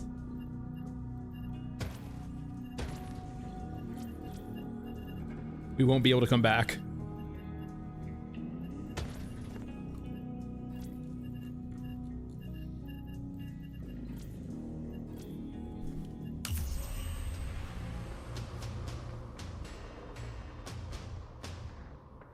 Suggestion instead of what, Michael? Instead of like you just like looting to hit E, like, or like just looting crates everywhere. Essentially, like loops or interactions like that lets you do like mini games that involve like salvaging or scrapping, or just like looting, right? Like right now, for example, on Elephant Mausoleum, right? It's a giant scrapyard of tanks and mechs, right? And naturally, they're not going to be able to give us like a full scrapping system in game, right? But like, why can't I just go like up to like bring a saw in and like run that saw against a mech, right? And you have some mini game with the saw on the mech where you can collect resources from it, and like that causes noise to happen, right? So like just trade-offs like that. There's so many different ways of doing it too. HEs again. I'm kind of feeling like it might be the radar tower that you mentioned it. That's like a really good call out. It might be that. Wait for stragglers. Move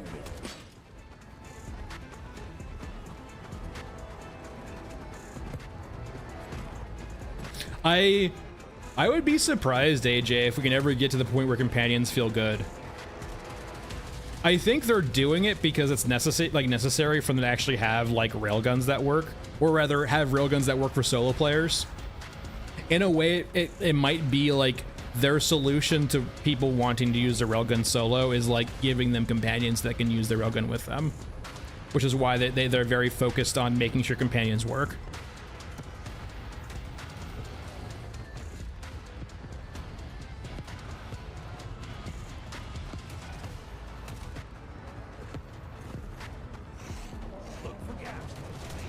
No, no, sir. All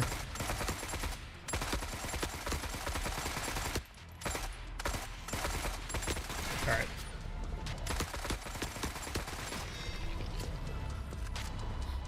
Well, yeah, they made the CM, or I guess the Nightmare on Discord did say like they're constantly iterating and tweaking, right? Now, like Fuji, it's kind of my same thing with maps too, right? Until I see the first instance of it in a large capacity, I can take their word for it, but necessarily I can't say it's going to happen. My point basically being, hold on, you probably need the HUD for this. Like until I actually like basically see map reworks, like giant gameplay changes, they can say that they're still working on stuff like that, but until I see an instance of it, I'm just like, okay, we'll see what they're cooking. I don't know what actual patch number we're on. I don't think it's called 0.5 in a reference to the code. Can I deploy X? Wait.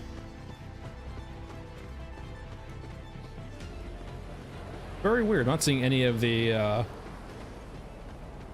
Can I blow you up today? Oh, I don't. Interesting. If you have the HUD off when you enter the map, it doesn't work. So I have to play guess. Okay. No, it's there. It's just that I can't see the actual prompt because I had the HUD off at the beginning of the map. So I just have to guess. Taking fire.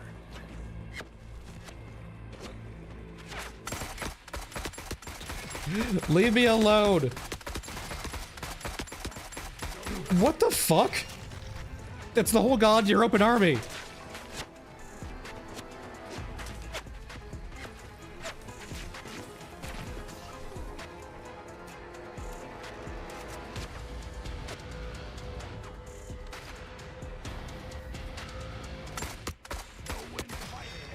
Oh god, it's an exo. What the fuck?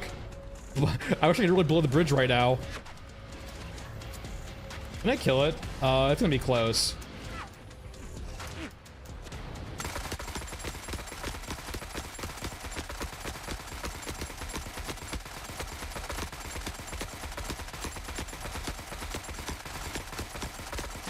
God, the guns feel so anemic.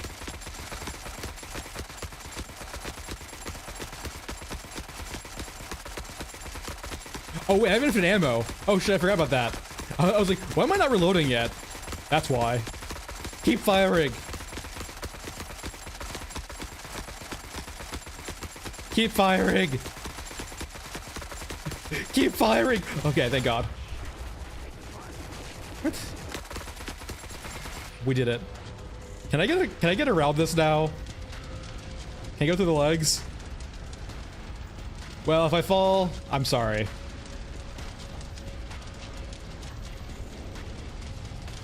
Come on, buddy. Oh god. Oh god. Alright, we're good. Unlimited ammo for the first magazine. Alright, not you.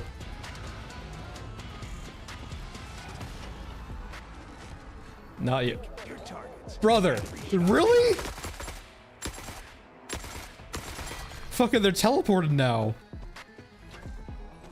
They have the technology. Okay.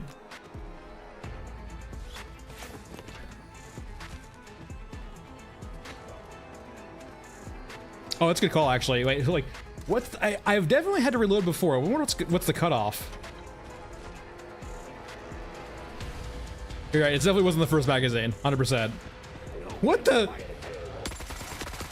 Stop that.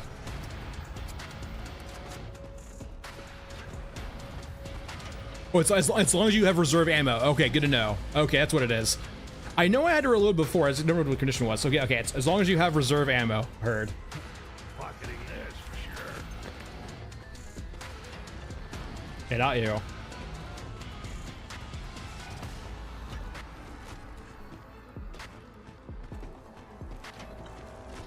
Guessing it's gonna be this one. Yep, okay, I need one more explosive and we're good.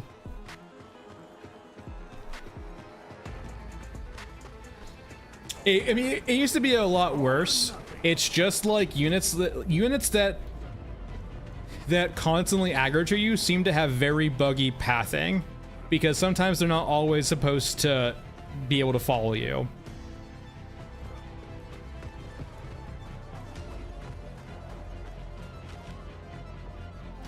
I have an wait, I have... Is that an escalation? That's neat. I've never seen the EODs convert into into an organ before. That's neat. I wonder if that was the issue. That's such a weird issue. Was it teleporting EODs on me because the Orgamic couldn't path to me? Yes, also, very confused, Novel. Wait, we can get Captain Chin and an Orgamic right now.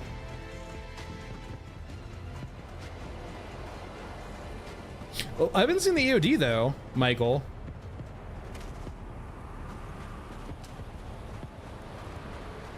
Oh, the shield officer is just broken. All right, explosives.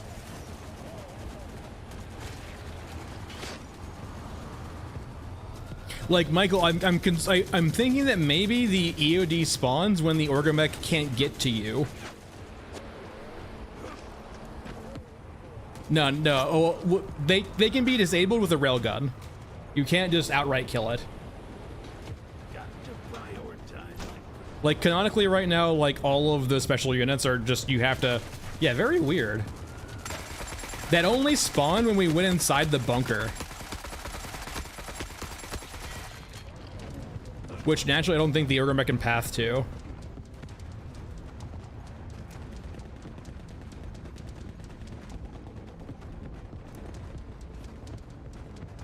I get it pretty common, actually. Well, I got it a lot more recently, in like the last couple months. Who's a good boy?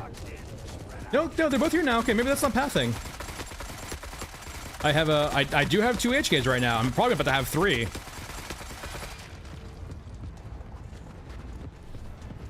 Eat grenade, idiot. All right, that didn't do anything.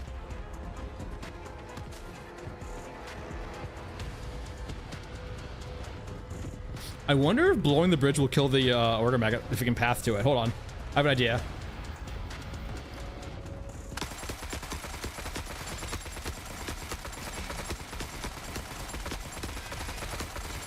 Come here, you. Wait, they're fighting each other.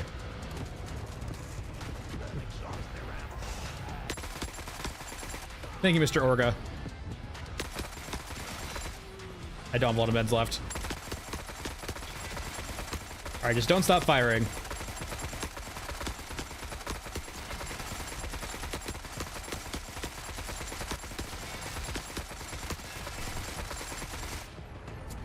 Don't get boxed in. Spread out.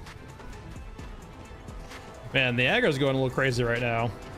No, no. Leave me alone. Okay, I think it's going to be...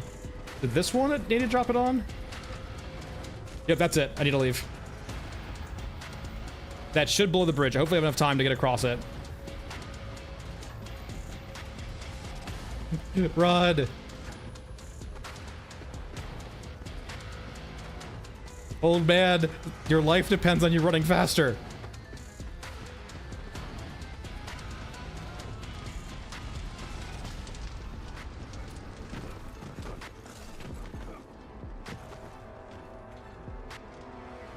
We did it. We lived. No sound effects though yet. Sad noises. I also feel like both the radar towers and like the effects, right? Like the Orgamech jumping, or sorry, Captain Chin jumping, the destruction of the radio tower on Mech Trench, and the destruction of the bridge on this map. They all feel too quick, right?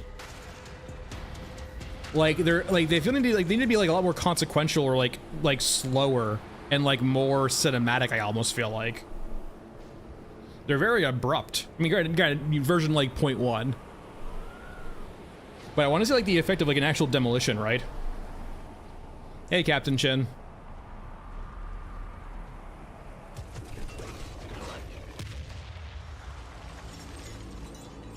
I'm guessing you can jump over here, right?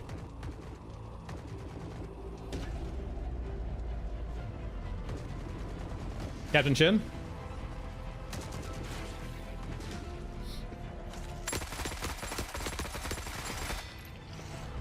Oh, there's Captain Chin. He jumped across the bridge. Let's go up top and see if he wants to jump up there too. No, I'm getting very low on resources. I have 41 bullets left. Not a whole lot going on.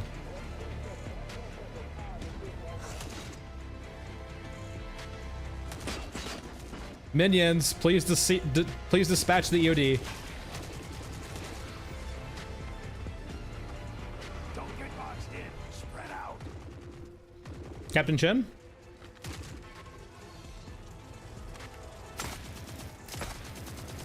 He bugs out. You saw him jump, right? And then he just like jumps back. Captain Chen? Where the hell did he go?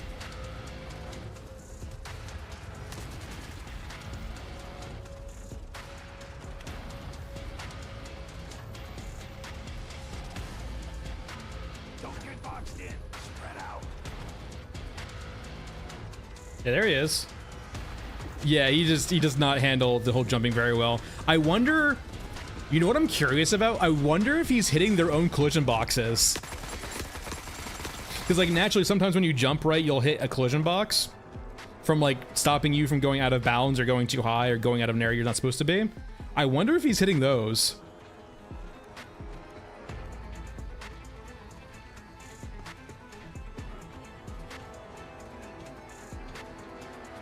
Oh, lurking, I believe it. Yeah, bringing the surplus god with a 10-round mag. Like, you want the lowest... Wait. Does the VKS have a fully auto mode? Remember, we're already dead.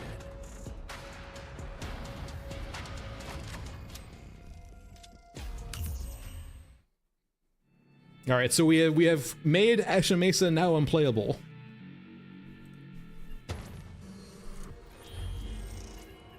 With the bridge now being down. And then, yeah. Though it's, oh, holy shit, 74% Euruskan now. All right, let's go Curse Mech Trench too.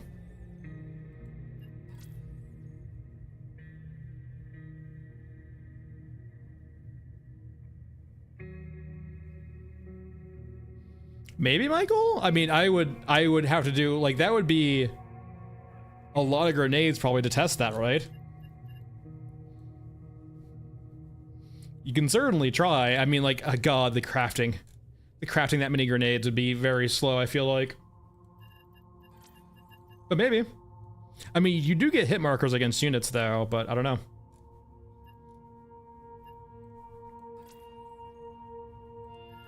I do not know. I think so, around that time. Hey, Jacob. And it essentially means, like, when these effects are active now, it means, like, if we went back into Mesa right now, we would get Captain Chin immediately.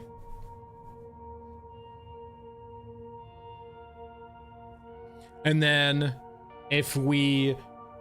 Apparently, we're guessing that, like, this drone operations is causing HKs too. Oh.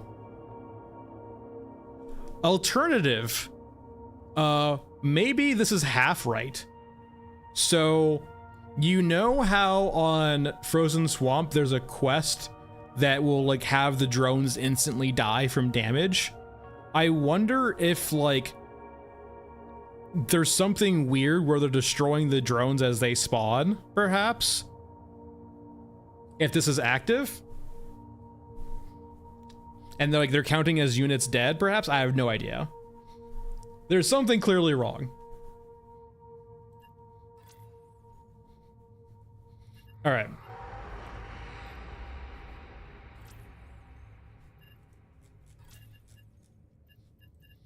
All right, what gun? What gun? What gun? Oh yeah, what I wanted to do right. Does this have full auto? I think it does, right? Hold on, we need to do a test. Watch this make the VKS very temporarily playable.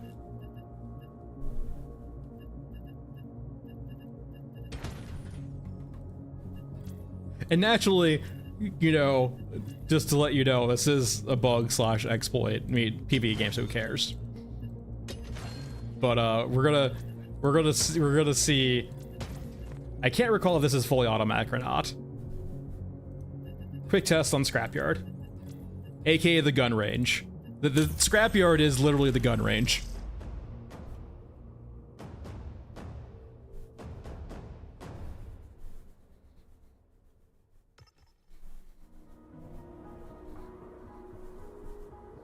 Yeah, I remember, like, having a 5... Oh no, it's semi only. What gun has, like, a low magazine capacity but has full auto? Dead yet. This is gonna be really painful.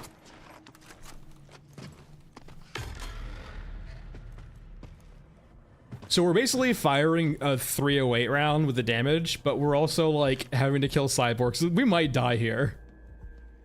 Yeah, I have a grenade. We can save this.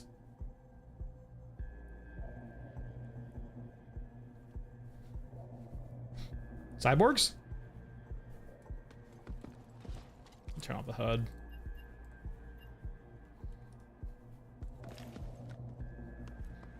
Did they just, like, not spawn on night shifts? Oh, wait, I wonder if this map's affected by by Mesa. Let's get it going. Let's go get the radar towers on this map real quick. This map might be affected by the bridge being blown up on Mesa. AKA no cyborg spawn. That's 2 of 3.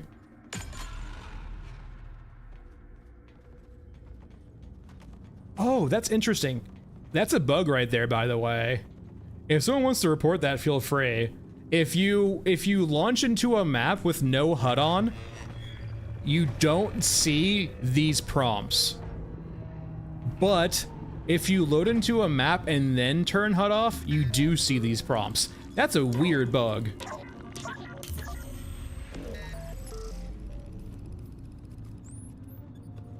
I wonder if we can see grenades. Hold on.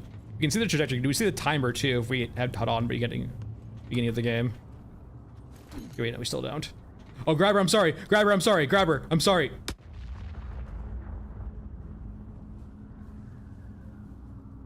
I didn't see the grabber there. I didn't notice, right? We're good. Just a little explosion in the middle of nowhere. Look for gaps. Maybe. I saw a red circle. Or diamond, I'm scared. And it knows something's here now. Alright, this is 2. Or this is 3 rather. Well, it seems like, yeah, like most effects, Jacobs, affect a couple of maps. I'm guessing that the bridge affects this map mostly. Something's out there.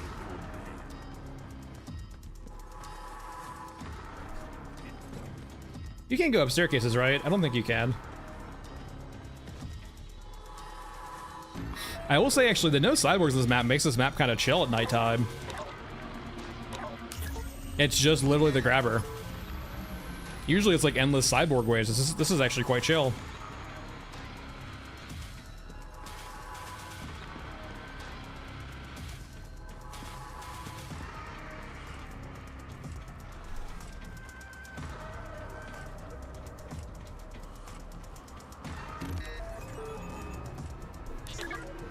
See, that would be a fun modification for like scavengers to do, right? Put in an auto sear in some guns that it shouldn't probably exist, like customizing an SVD or like weird guns to have full auto that shouldn't. That's a cool like actual like modification or attachment or just like way of modifying guns that seems scavvy and cool. To my knowledge, SD Gamer, you have to use the railgun for those. For both the new units. Yeah, by saying auto sear, yeah, immediately ATF has entered the chat. Should I blow up some tanks? Sure, why not? The most I'll lose is a VKS, so no big deal.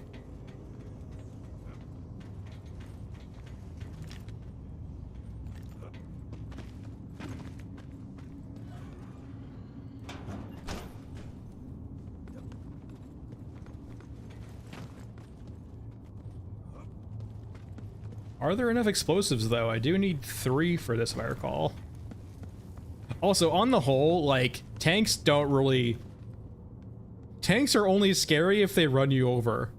Like, on a big level, like, thing, right? Like, tanks just don't do a whole lot.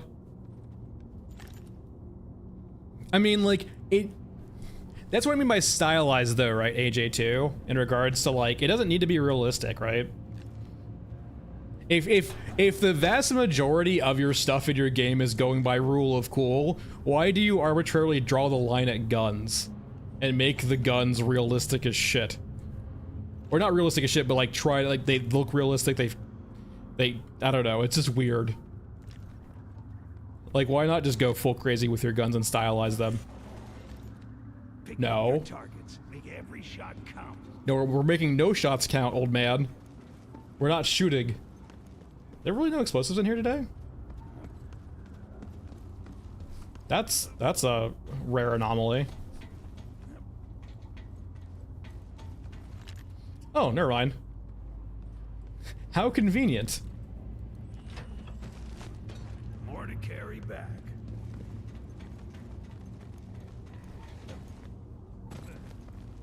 Really, 100% true novel.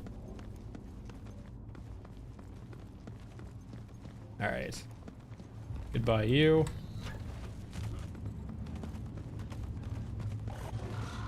Yeah, calm down, I'm busy. Maybe we can slip past. Gamer, I'm pretty sure they require a railgun. I have yet to see an instance of them dying to anything but a railgun. Gives us an Or sorry, or their own impacts. Apparently, gravity is also a railgun. No.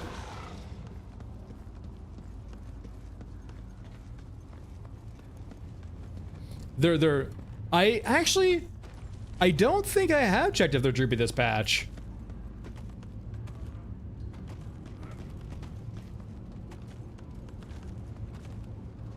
Did I not place you in the right spot? I'll come back for you, I guess.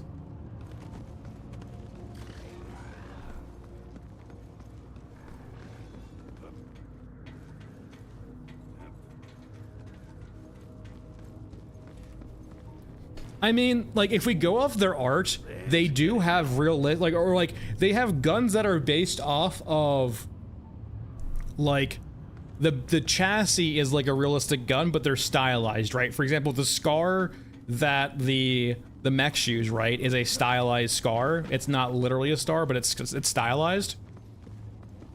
But like a lot of these guns are just like straight IRL rips with no stylization at all. And like if you want them to be your straight man, fine, but that doesn't mean like.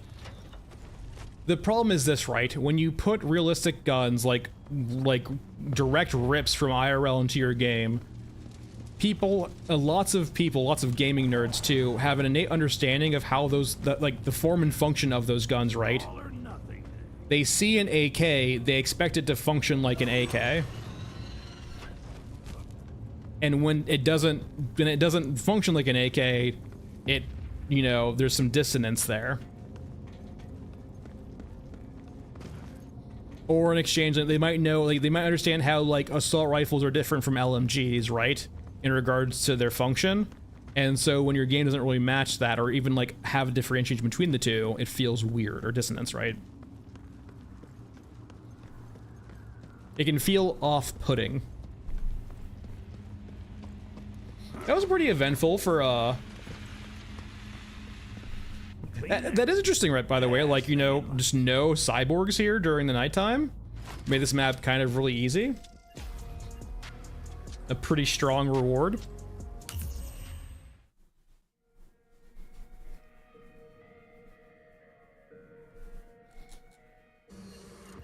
Alright, so if we go back to regions now. Yeah, interesting. So infrastructure failure. So yeah, it was affected by cyborgs, right? So I guess the infrastructure failure means that there's less cyborgs or no cyborgs on these maps, which is very useful for this map, I will say.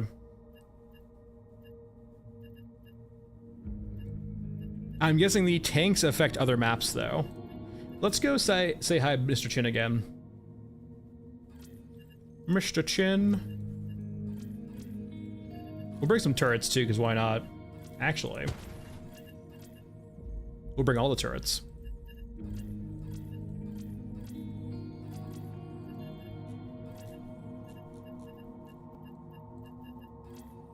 Eurasian, boo. Big Green is a super mech for Eurasia, or siege mech, however you want to call it. See, as of right now, yeah. So, like, some maps affect other maps with destruction events. There might be more to it too that we just don't know about yet, or just don't know at all, but like, they're interlinking the maps in some capacity.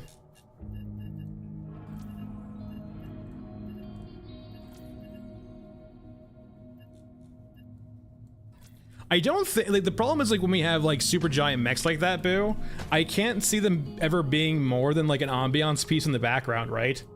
Like, none of the maps feel remotely big enough to, like, accommodate a unit of that size that's actually, like, functioning.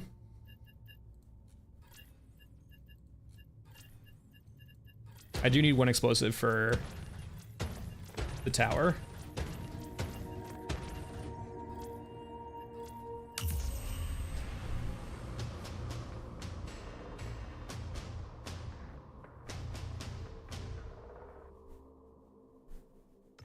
Opals are special units, no.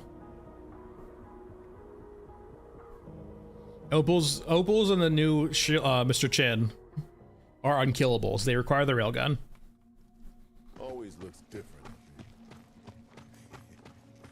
And always looks the same. I've yet to see an instance where Opals die to conventional firearms.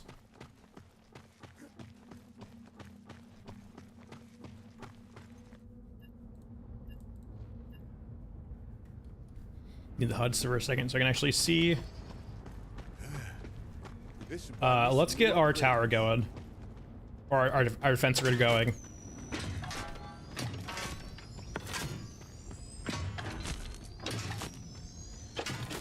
Alright, defense grid.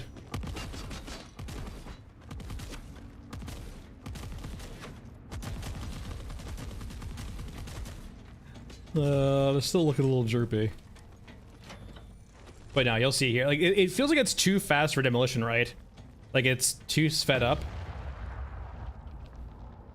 It looks cool, but like I definitely want like a more lingering effect. I feel like almost a bit more cinematic. All right, defense grid. Protect me, squires.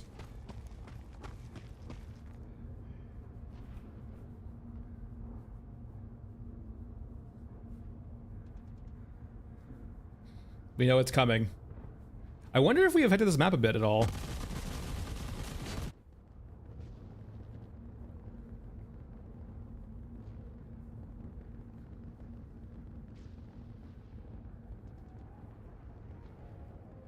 Yes, Mr. Chin.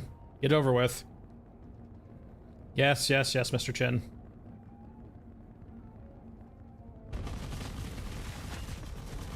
Yeah, they're still kind of droopy. I would say the tracer is like good. I actually like the tracer for them now. The tracer feels appropriate.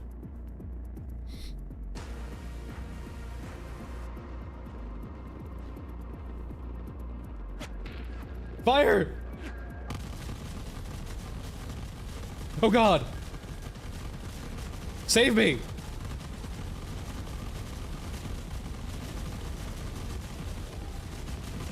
No! Keep firing. Really? That far away? I got AoE slammed from that far away? That feels a little bit too far. Like, that feels a little bit too egregious. I'm guessing he has some AoE slam that he did and we were in the range of.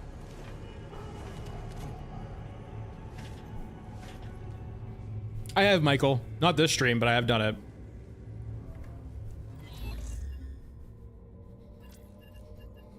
Yeah, what actually happened, Jacob, is you can't actually look at...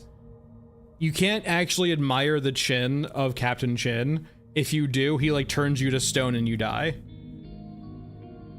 Oh, Michael, I was just too close to an AoE attack, apparently.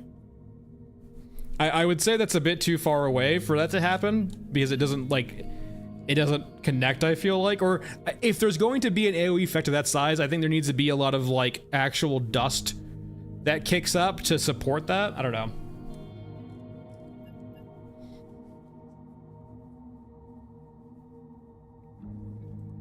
There was an AoE slam and apparently I was in range of the AoE slam. Oh, what did the mask do? Apparently it sets up the water thieves. It apparently spawns Europans to attack the water thieves in Frozen Swamp. I don't know if it does more than that, but that's the only thing I noticed when I did it.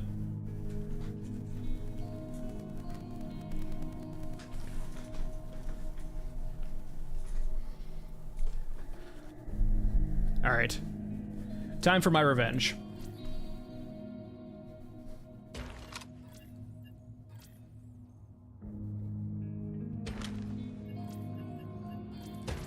Wait, I wonder how much I can fuck with them with jumping.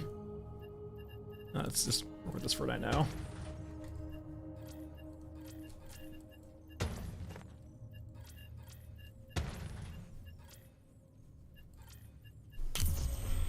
But no, yeah. So I think you get about like 20 seconds before he spawns in.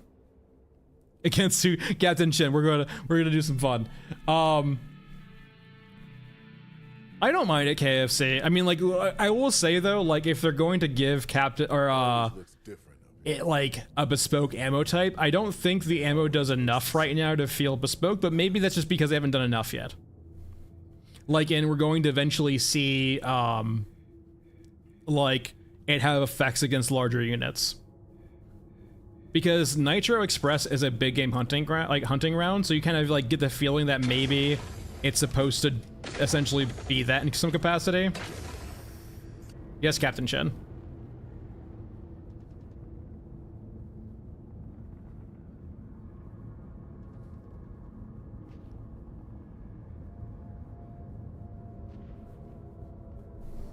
I mean, I do think I don't know, but there's been quite a bit of, not negative reception, but definitely feedback in regards to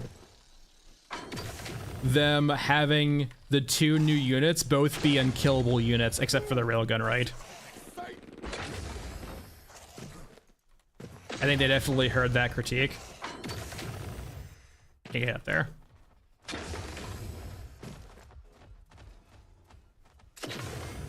I'm safe. I am Rock. Who's a good boy? That really only killed one of you? Yeah, they'd probably need to do some work on the loot containers doing that, yeah. Nothing feels bad than, like... It's kind of hard to be a scavenger when you never know where to scavenge because the boxes go flying everywhere.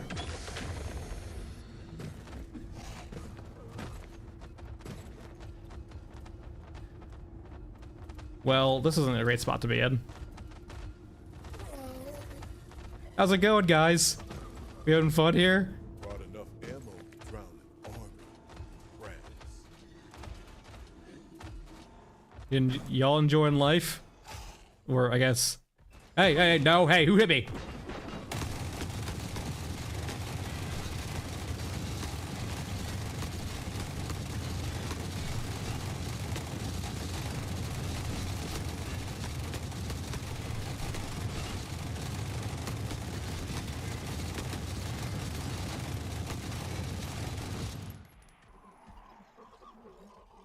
I hope you learn your lesson. Shit. Something's kicking out there. No. No. Alright, we're good. Don't you do it.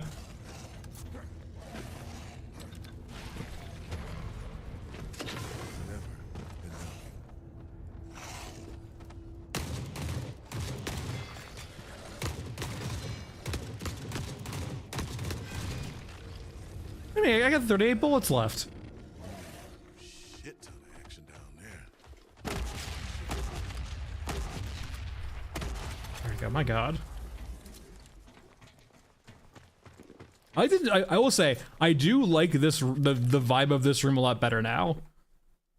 This room has got a very, like, the aesthetic overhaul in this room is fucking fantastic. I love it so much. Like, all the machinery around, all that good stuff. Like, and like, that's part of the scavenging thing I want, like, coming in here and like starting to like steal some of their mech parts and stuff like that, and like, steal fluids. In a way, right, like, going back to my scavenger conversation from a while ago, wouldn't it be like so much cooler, right, or like potentially cooler as an actual objective? Leave me alone. Like, as opposed to just finding convenient water around, you find like larger containers here and there, or you find bodies, or you find like loose water, right? And you have to like siphon it, collect it, and like you put it into your barrel as opposed to just finding convenient barrels around. I feel like that plays a lot more into like scavenging or just like being resourceful. It feels a bit weird when you find like very convenient bottles of water everywhere.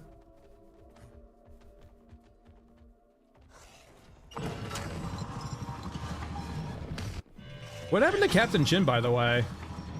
Siphoning water, yeah. And it makes sense too, like, you know, some factions would have water reserves somewhere. And kind of like how I mentioned earlier in regards to like the radar towers, you can like use dynamic water spawns as like an entity units can site, like, or like entity units can coalesce around. So say for example on a map, your opponent might be guarding a water tank. And when you get to the water tank, as opposed to like only looting the water, you could actually affect the water too as some dynamic event.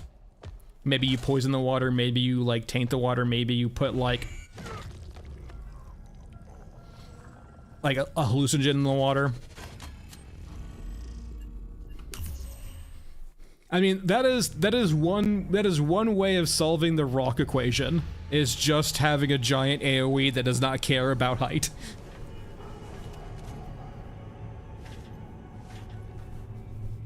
Yeah, drug the water. But like stuff like that, and like maybe to do stuff like that, you need to find other reagents or like and craft that stuff. It's stuff like that that makes I would think makes you feel rewarded for like actually like being resourceful and crafting and just like a scavenger lifestyle, right? And say for example, in order for them to actually drink the water, you need to like not be seen doing it. It could be a reward for stealth. Like naturally, if they see you, like, there can be a condition where, like, you know, naturally, if you aggro around the water like container, they might not. The effect of the water might not happen. CP6 in the gun store, the repair store, or you just mean? You mean this, right? The C96.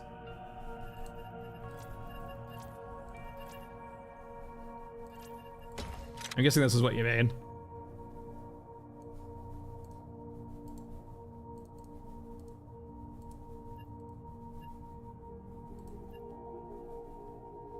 It might be a radius, right, Jacob? You might be able to jump over it. I have no idea, though.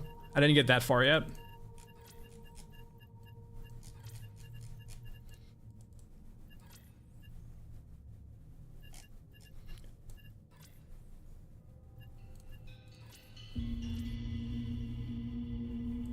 Oh, is it? I thought it was like designed off the C96 Moz though, like the World War I pistol.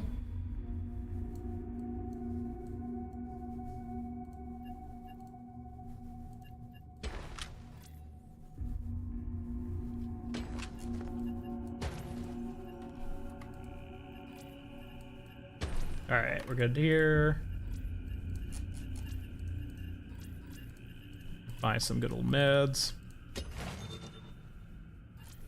I imagine, well, yeah, I imagine at this point, like every single patch from now, we'll probably see a few things here and there for Theater of War, or at least some tweaking, right?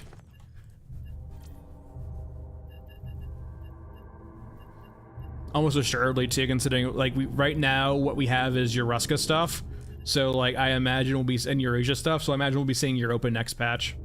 Hey, bless.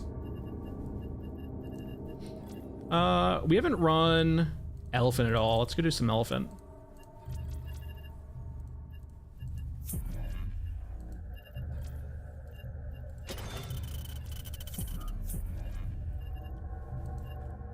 I mean, while it's cool in theory, Jacob, I mean, we don't even have good gunplay by itself right now, so.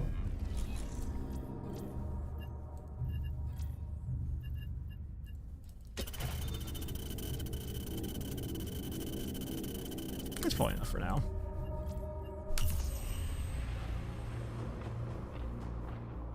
Not yet, Wiver.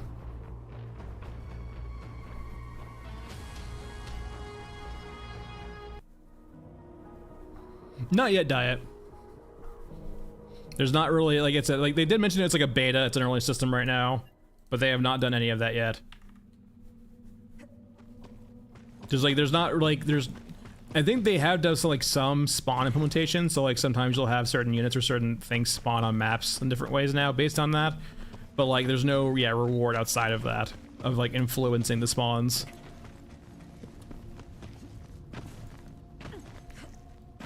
Nice. I'm personally not in a giant rush here. I haven't bothered trying to kill the Opal or the commander yet.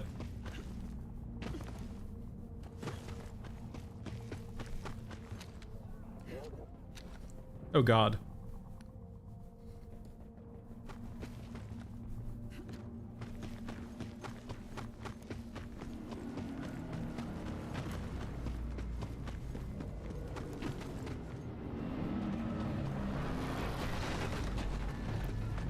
So I know it's never going to be not an effect, but man, would it be just so funny to get randomly smacked by a falling cyborg?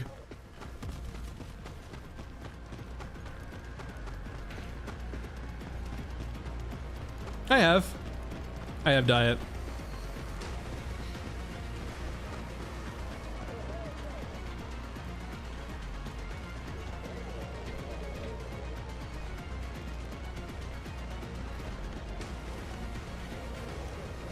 I'm still genuinely curious. Like, they have never given their rationale yet for invincible units. So like, I'm really curious about their perspective, right? Like, is it just they're invincible for right now because they don't have the full suite of interactability in the game yet? Or is it like, is it invincible by choice? And like, it's not even like I have one thought or the other on the system, because naturally, like, it's their choice, but like, I'm just curious, actually, like, what's the intent behind it? If it's intentional that, like, you know, if it's like the grand design for them to always be invincible. It's like, naturally, if that's their choice, that's their choice. Like, there's reasons behind it. I'm just curious why. Yeah, like they never answered novel if it's placeholder or not. And I feel like that's a pretty easy thing to do, right? Is say it's placeholder or not, but that's just me.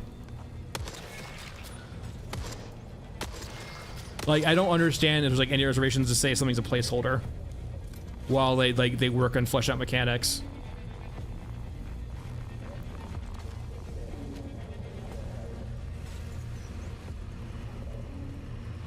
Guys, I'm trying to snipe you. You're making it really hard.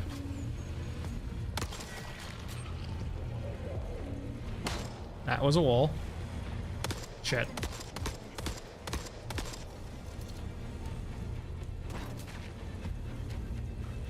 Very good.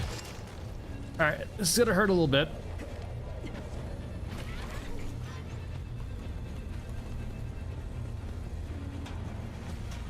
Oh, are you referencing that one from like a long time ago, Bless? I'll take a relook at them, I think. It's been a while. It's been a solid second.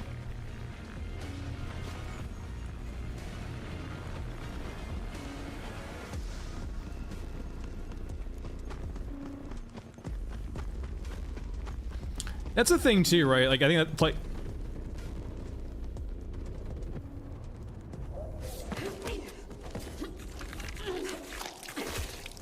Why do you want their head so bad? Anyway, I think that wait, that one. What? That didn't do it.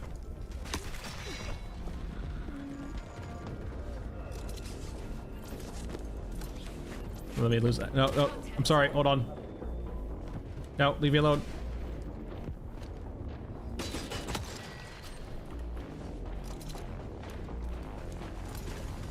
Be very quiet. I'm hunting rabbits.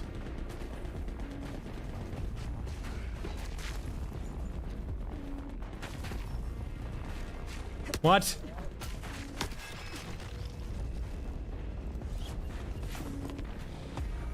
I think so. The new Mech Trench map, Night Shift, has, I think, some custom music. It's very subtle, though. I think it's a lot more like ambient music as opposed to like much more in-your-face music. But I definitely feel like the music on the new Mech Trench version is new.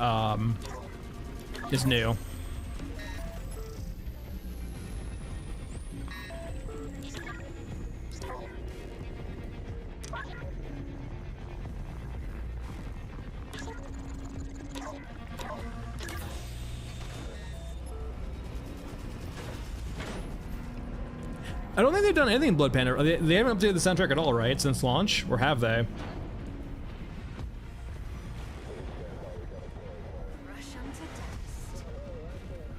Oh, that's cool, by the way.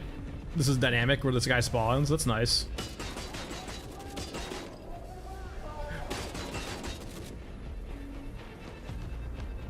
The reason why I can just do what I just did, by the way, is the stealth backpack. Like, that's why, like, I said it's a trinket, because it doesn't really solve the underlying, like, issue with stealth right now, or just the AI doesn't really react to seeing you very well. As you just saw, I just, like, literally walked right in front of the guy here. He's just like, this is fine. Now, turn back around. You see nothing. But maybe they just see me the entire time. They're like, you have a really cool backpack. I really like your backpack. Come on. You hit me through him?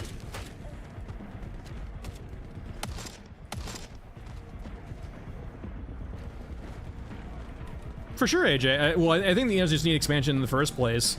If they ever want to, like, the actual invasions to feel good, it actually needs to be much more thorough and larger, right?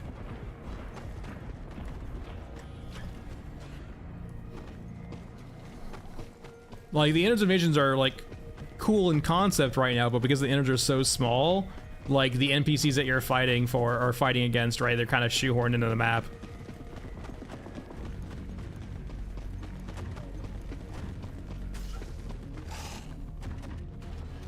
Looks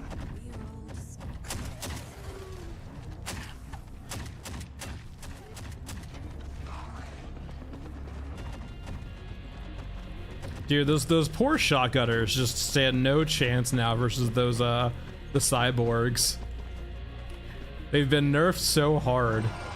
Between the shotgun change and the cyborg buff for HP, those EODs always get so bodied now. In a way too, like, what did they be good against? Like, that kind of was their role, right? To be, it felt like they were suppression for those cyborgs. But considering cyborg's HP plus shotgun nerfs, they're just bad at their job. So bad at their job. Christmas.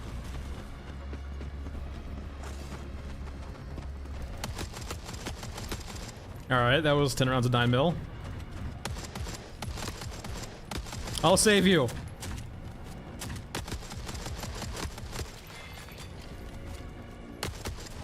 Maybe I won't actually. Maybe I'll just watch actually.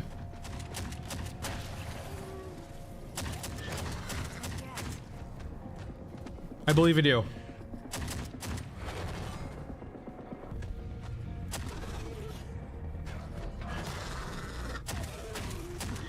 Just what I need. Yeah, I guess, Michael, the question is, like, then what's the use case for the shotgun, right? Because it's not like Euruskan has light infantry. I mean, they kind of do, right? But, like, for predominantly Euruskan is fighting against heavily armored shit. These cyborgs were, like, the one exception. And so, like, if I am, like, Euro at this point, is it even worthwhile to deploy shotgunners?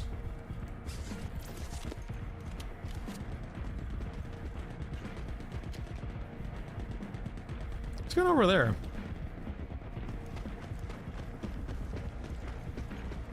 Yeah, you'd think lurking too with the actual, what's it called?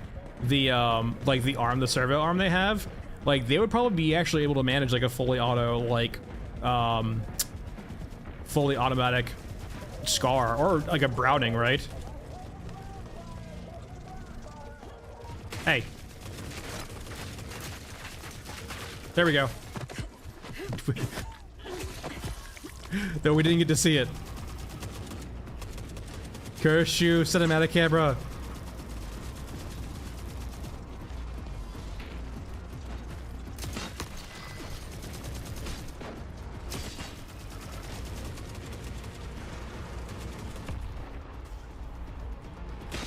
Whoa, whoa, whoa, whoa, whoa, calm down. I have a stealth backpack, you can't see me. That's what I thought. Back to question marks.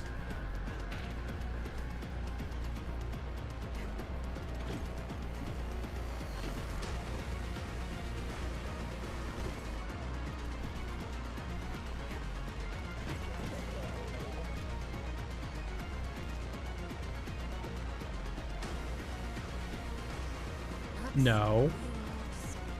Stealth backpack.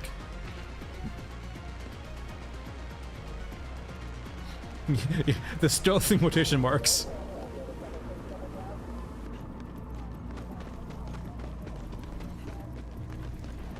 Damn it. Hold still. Oh god. There we go.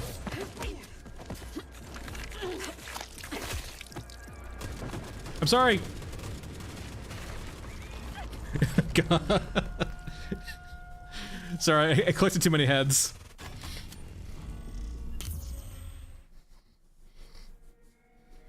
Hey, Lava. It is very work in progress. That's a good way of describing it. It's very work in progress.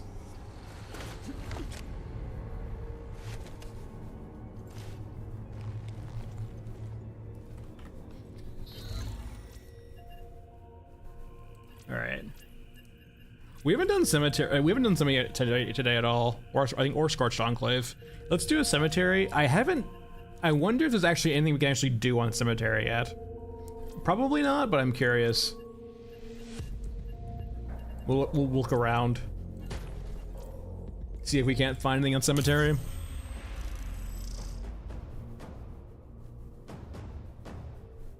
I think like most maps now have at least one thing you can do on them in regards to like an event or like a map thing. Remember, we keep what we can. It feels like we need to be in the central atrium, right? So.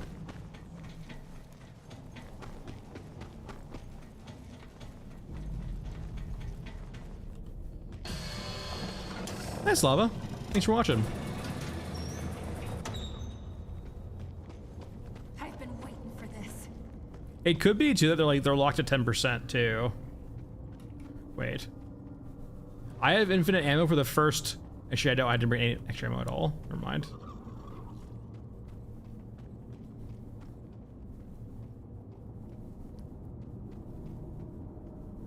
Can I stealth kill these? I don't think so, right?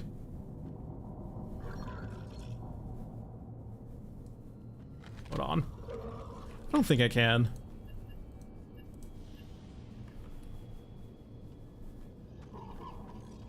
Not enough ammo. Oh, I can.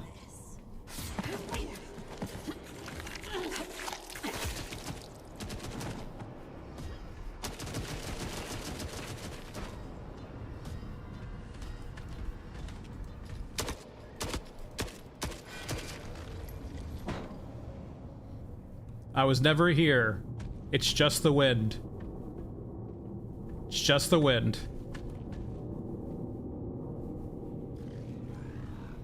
It's just the wind. Go back to watching your prisoners. Nothing happened. Grab her, no. Grab her, no. Grab her, no. It's just the wind. It's just the wind. Just the wind. Just the wind. Just the wind. Just the wind. It's only the wind.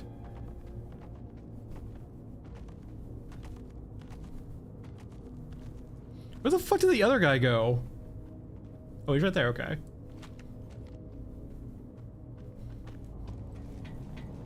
Hey, civilians.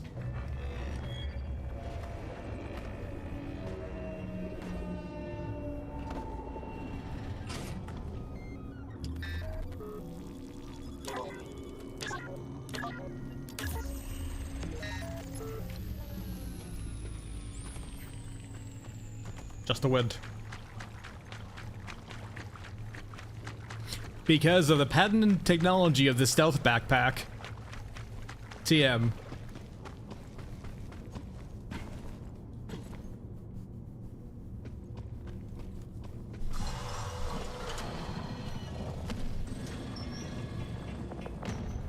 Of course the door breaks.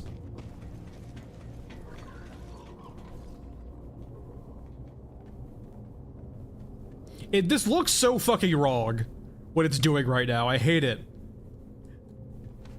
I hate what those hands are doing.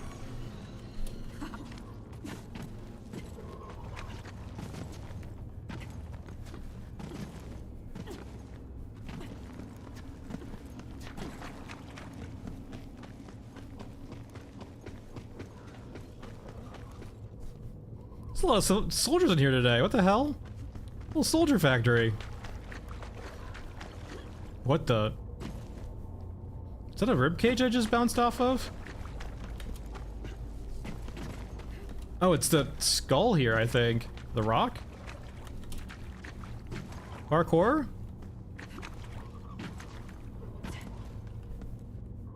We brought all this gun for you. What do you mean all? Scav girl, what do you mean all this gun? You have 2 surplus guns and 5 bullets. And 5 shells. Okay. Okay. There we go. We're good. We're safe.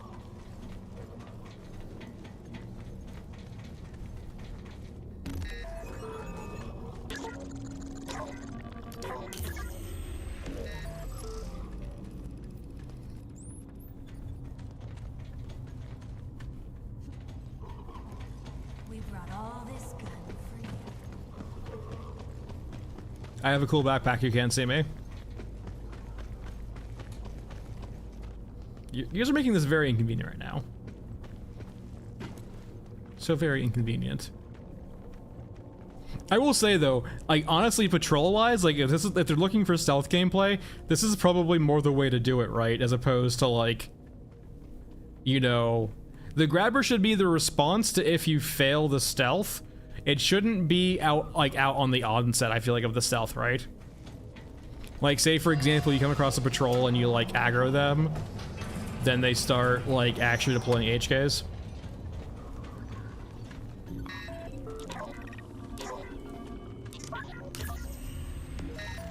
I mean, the plastic chairs are eternal. Not enough ammo in the world for this. Like everyone knows, like yeah, these plastic chairs, they will be in the world forever. We will die out, and millions and billions of years later, aliens will come here and uncover the artifacts of the plastic chair.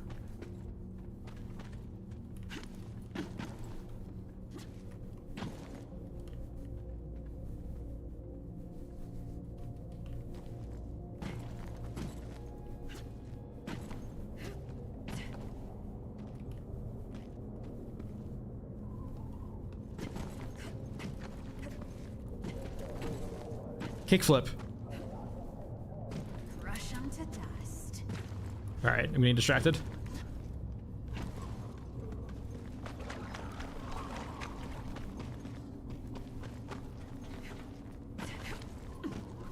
I mean, there are like there are what's it called, creatures who are like actually evolving to digest plastics. It's actually kind of an issue, actually, because you know plastics are known for their abilities to not degrade, but now biology is adapting to degrade them.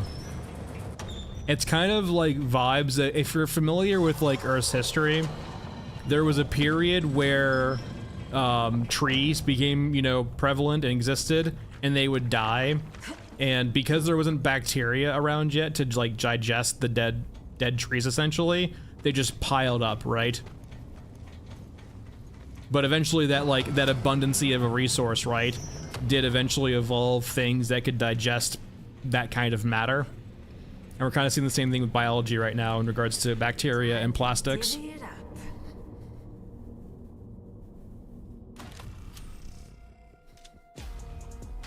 And so things that were not supposed to be degradable are becoming degradable now.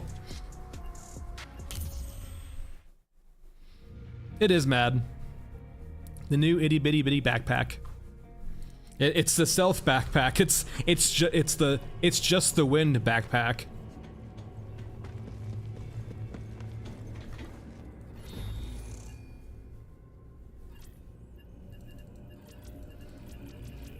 God. Hey, Goomy. No, sorry. I said God because I just had a thought, and I'm not gonna say it.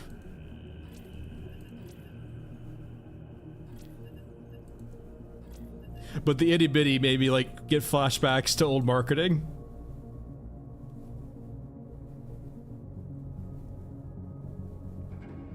Say it, coward. I mean, if you were a 90s kid or 2000s kid, you probably know what I'm talking about when I say itty bitty. But there's like, I would say, there is almost a surefire chance I'm going to stutter if I try to say it out loud. It's not a tongue twister, but I don't think it's easy to say either. It is a mouthful.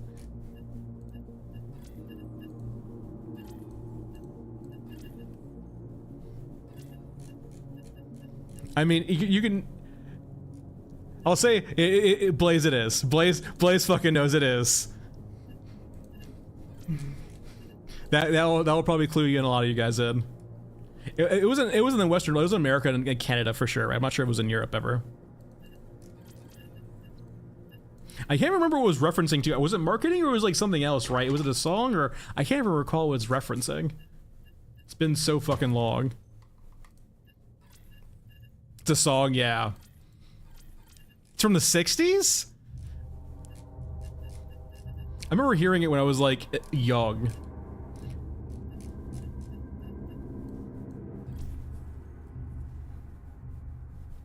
I'm not that old, I just remember hearing it. Maybe it was my sister?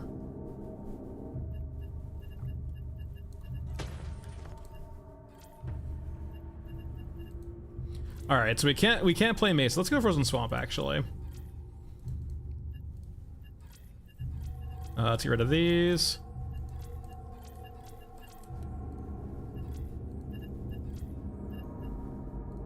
We probably could actually use some water. Let's get some quests going. That's what it is. Yeah, it was probably used in ads. It's a song that was used in ads. That tracks pretty hard. I actually do not know the song name. It might have been Yo Play Light. It might have been. I would actually say it lines up with like what they would actually advertise. It might easily very much be like Yo Play. I could see that being a case. Like a Yo Play ad. Alright. We do need to bring a drill with us for this. And probably meds too, I think. Meds would be good.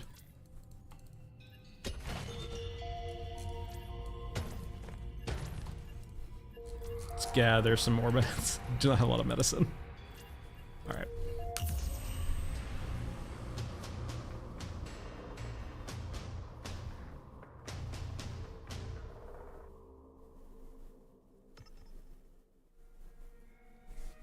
Is the Yo Play ad? Okay. The whole picture has been assembled, everyone. All of this from someone saying itty bitty. I hate the surface. Look what you did.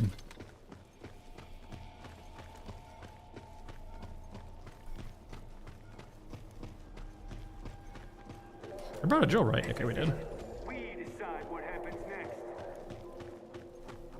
next. It really is. It is the human hive mind of brain rot. Just the weird reference from some time ago from fucking an advertisement. Matt.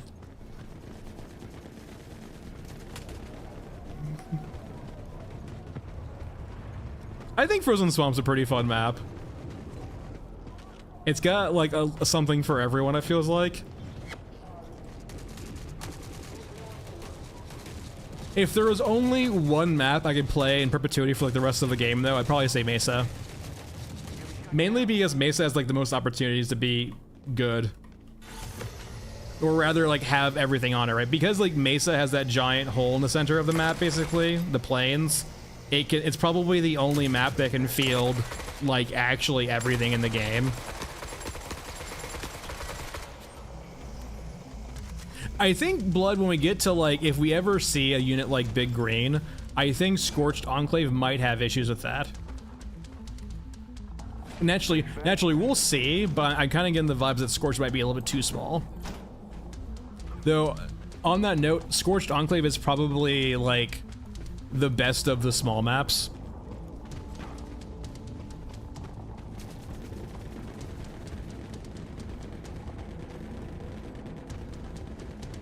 Yeah, I mean, there's the giant plains like right before the European Titan, and I will say, out of all of the maps, Scorched Enclave and Mesa are probably the easiest to expand if you just need empty space. Elephant you can kind of do too. Like, it would not be hard for them to just go to those maps and just like add extra space around the map as just like loose terrain for big units to fight in. Not really a place for, and I also feel too, they do feel a little bit adverse maybe to just having maps with space but not a lot of stuff. Like naturally, right, you kind of feel like there'd be plenty of areas where it's just desert, like Scorched Enclave, but like nothing there. And I don't think it would be naturally be like awful for there to be a little bit of time moving around the maps.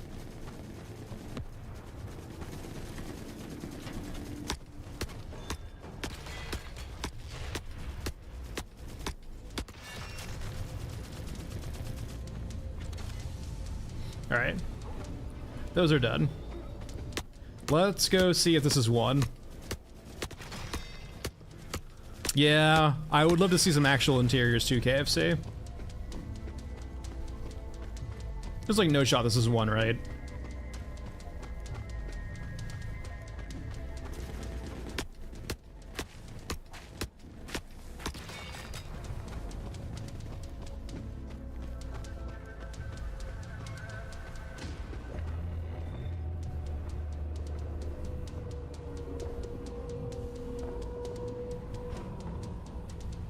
Damn it. I should have checked the one over here too. I should have checked it up here. I totally forgot it exists. I'm guessing that's gonna be downtown, AJ? I mean, like at least when I picture downtown, right, I think of like city streets and then using buildings to get around and underground areas to get around. I honestly think most maps could probably actually like, could use that, right? Like if the plains of Ashen Mesa were mostly non-crossable and you had to use like, you know, underground tunnels or like trench lines to move across Mesa. Sort of like if Elephant Mausoleum actually had like an actual battleground you needed to avoid.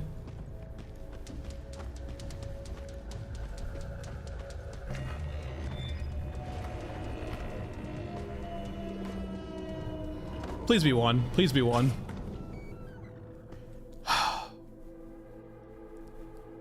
Life is pain. I'll be back. Let's just take the whip actually over here.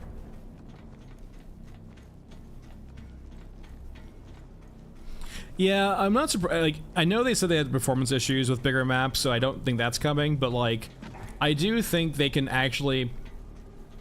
They can add depth to maps, and the depth in of itself should hopefully be good enough to like let them load and unload areas for performance.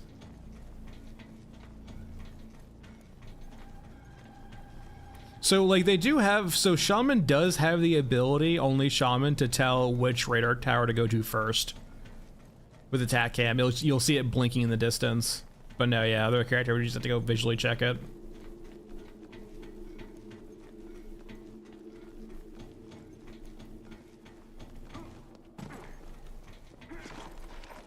Yeah, I do like that ability for like, I think the tension for other characters is bad, but I really like the design of the extra feature for Shaman, right? I like stuff like that. It makes the characters feel more unique with upside. So like design-wise, I like the concept, but I think the friction is still too great for the other characters.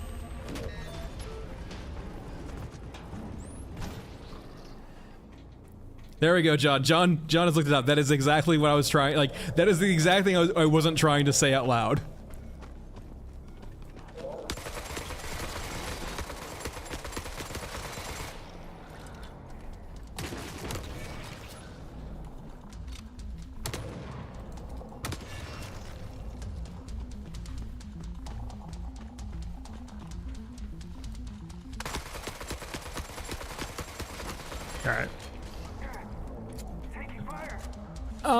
So Azrael, it's still like, it's always going to be an illusion in some capacity.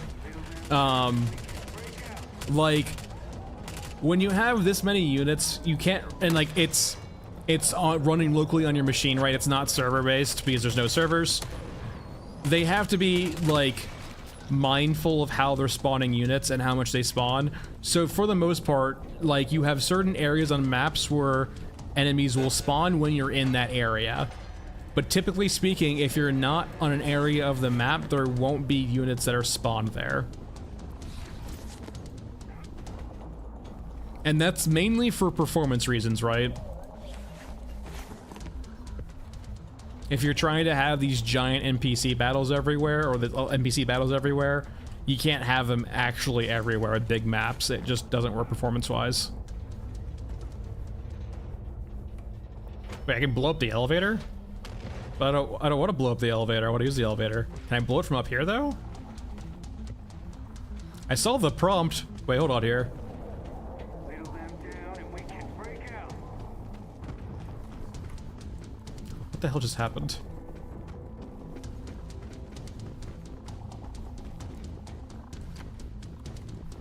Yeah, yes, playing the immersive PowerPoint.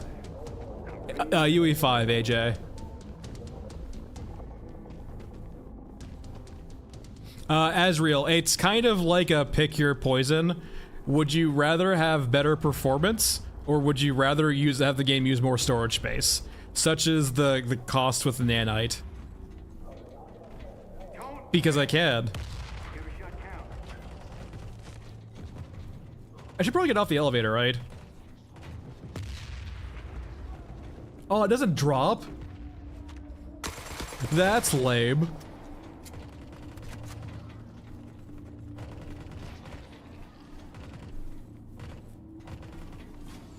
Yeah, I mean, like, so here's the thing, right? Like, nanite's going to give you better performance because it does, or rather, better performance asterisk mark. It depends on implementation.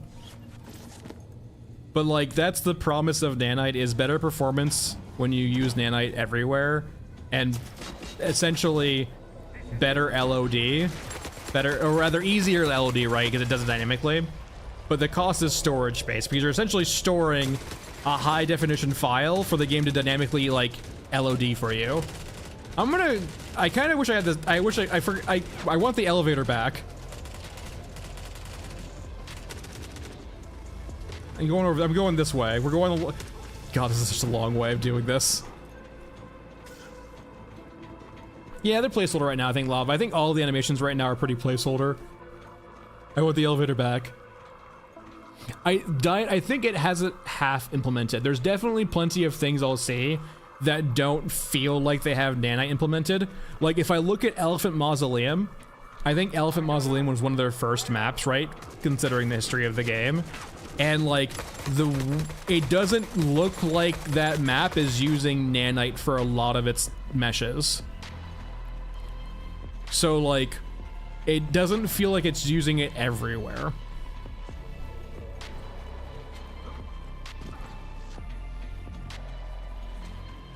Eyes on us. Spread out.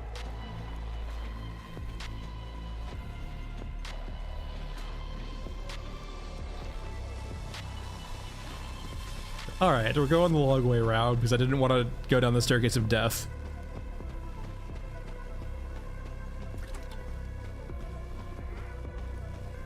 Yeah, I mean, Azrael, like, so they seem to be set on doing a cadence of a patch a month, but the patches are relatively small, right? And they're relatively early access patches. So, like, yeah, maybe we'll get gunplay, animations, or stealth, but I wouldn't expect all of them in one patch, because considering we're doing a monthly patch release, which is, in the grand scheme of things, a month for development is, like, not a lot of time. It's not a lot at all. And sure, like, I'm sure they're working on things in parallel, and, like, things that are not ready yet are still being worked on, like, many months in a row, but, like, it's gonna be slow. Or rather, it's like, the patches are going to be small, rather, so. Small but fast. Calf, there's not going to be PvP in this game. Which is a good thing.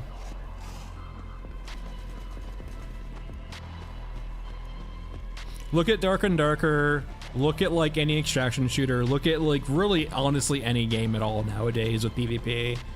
It just begs for griefers, exploiters, cheaters, so on and so forth. And for a small indie company like Fundog, if they had to, like, take that stuff into consideration, they would never be able to make a game. It would fall apart at the seams.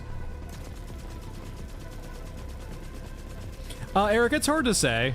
There's always going to be the talk of, like, that guy versus this, like, or that guy versus not that guy, right?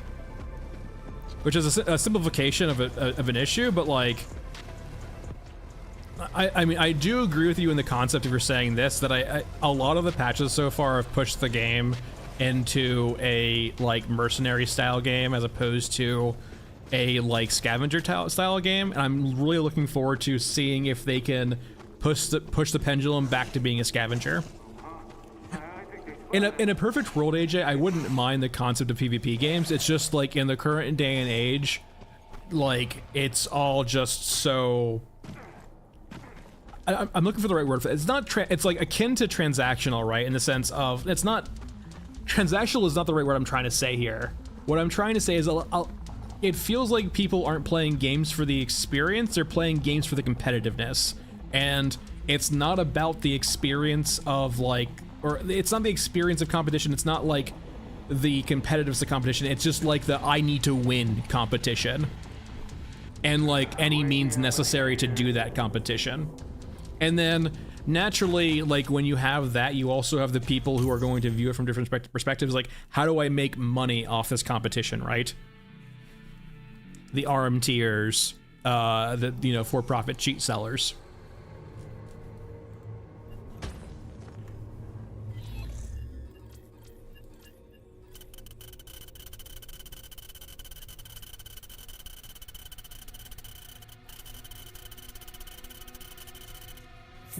Also, I totally forgot about the towers. Super fair, considering it would have taken me forever considering running back and forth again.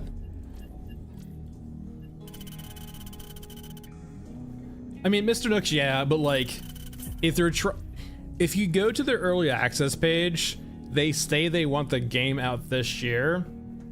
Yeah.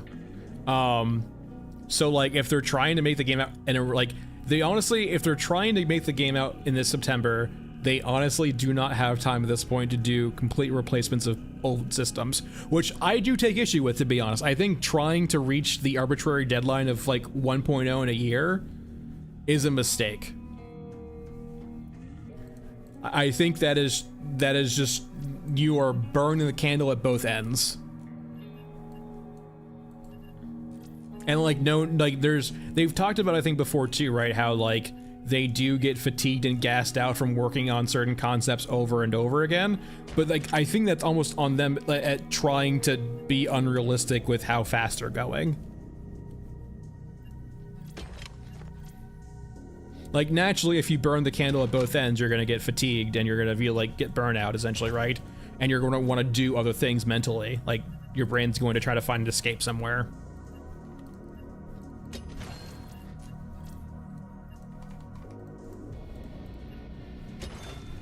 AJ, it's, you know, it's yeah, it's weird. It's like, it's kind of, and I would honestly say, AJ, part of it's to blame on developers, not developers, but like publishing companies and like the people in charge for really pushing live service / closed ecosystems, right?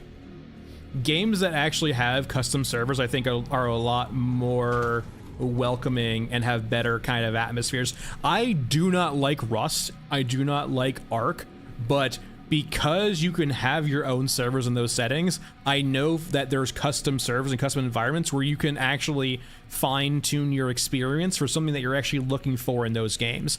I wouldn't play Ark or Rust again, but private servers in those settings I would be actually interested in, right? Because like it's a curtailed experience with the community, not just some random, you know, degeneracy, right? Blaze, I know you like Rust, but God, just the cycle of being always online for a period, it's just ridiculous.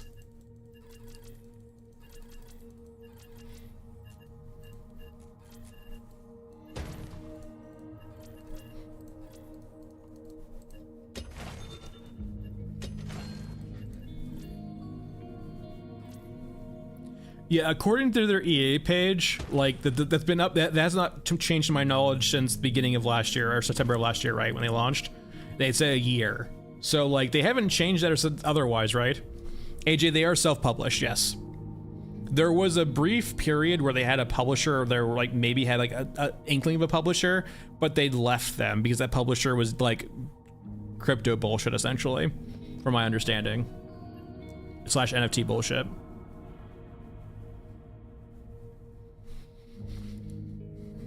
Yeah, but it's also Blaze too in the sense of it just promotes this like very, and some people are into that, right? Where it just promotes kind of this loop of like I like playing different games like in the same day and going to do different things. Like Rust really reinforces you when you want to do a playthrough of Rust. Like Rust is going to be your thing for like a week or two, right? Like that is literally what you're doing.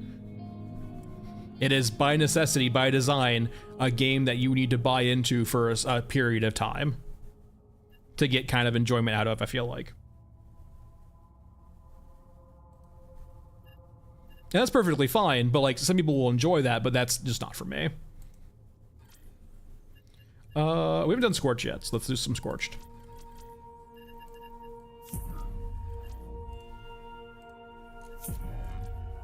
Exactly, right? There's nothing wrong with like, yeah, exactly. So like that's perfectly fine doing like a 2-month period or 2-week period of like no lifing Rust and then being done for a long period of time. I wouldn't even want to do it for the first period of time. Once again, I'm not saying Rust is a bad game. I'm just saying it's not for me. I don't really like that kind of loop of just no lifing a game for 2 weeks and having that all get Thanos snapped essentially for the sake of a new cycle. It has to exist in a game like that, but eh.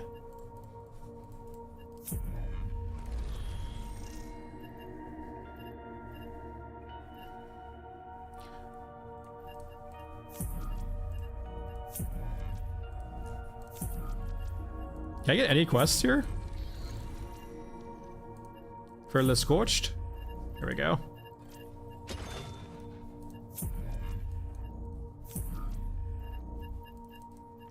We'll give it one more look.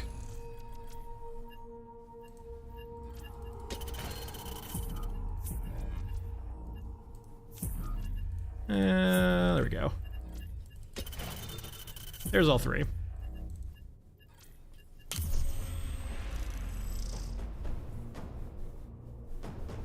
Oh, we did that, Mr. Ducks. We didn't find anything. See you, AJ.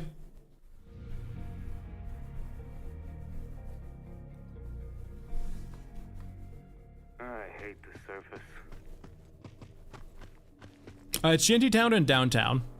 They've been on the map for a while now. Like they've been ever since launch, right? But yeah, Shantytown and Downtown. According to the files, we're probably getting Shantytown next.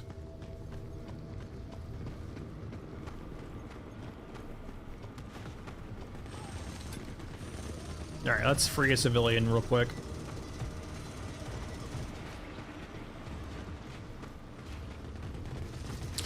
The only thing I know about on Scorched is activating the generator over there by finding a jerry can.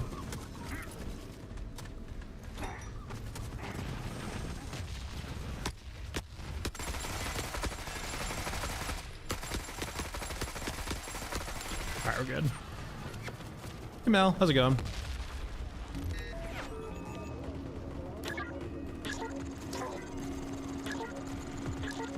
All right, we're good. So I haven't done enough testing to make sure it does it 100% of the time, but essentially it stops Eurasian air reinforcements. So like no choppers, no bombers. And I'm not sure if I've gotten lucky or actually just stops them completely. It definitely doesn't stop opals, but when I had it active a few times, I haven't seen choppers or bombers, except for very set ones. Like the ones that spawn off, like, you know, radar towers. Leave me alone. Diminishing by the second.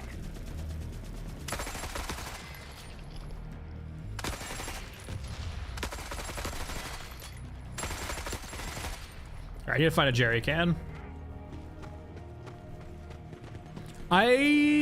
Maybe, I don't think so, but maybe. I don't recall remembering that. It might, I didn't look for that, so I don't know. Here it is.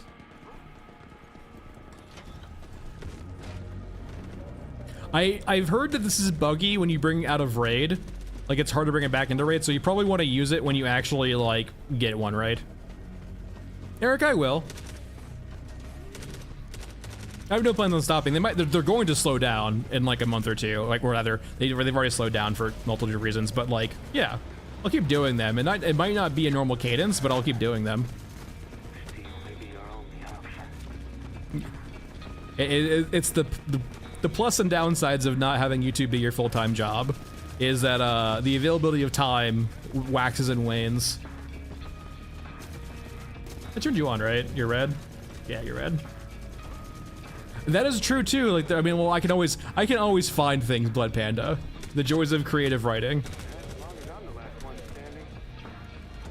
I actually, like, I do have, like, lots of ideas too for non this game idea. Like, the videos are not because of a lack of ideas, they're mainly from a lack of time and because of too many ideas.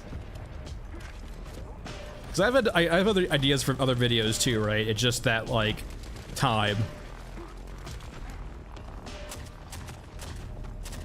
I wonder if I can find an editor.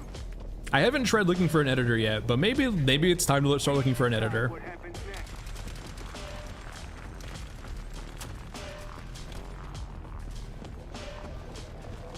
Because that is a big part of the equation, right? And like, script writing is like long, recording is long, editing though is the real bitch.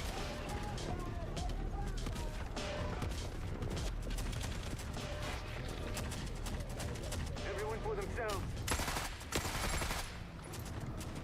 Any more assaulters around? Wait, did the thief die? The thief was in there, right? That's essentially it, John. It is a hobby, right?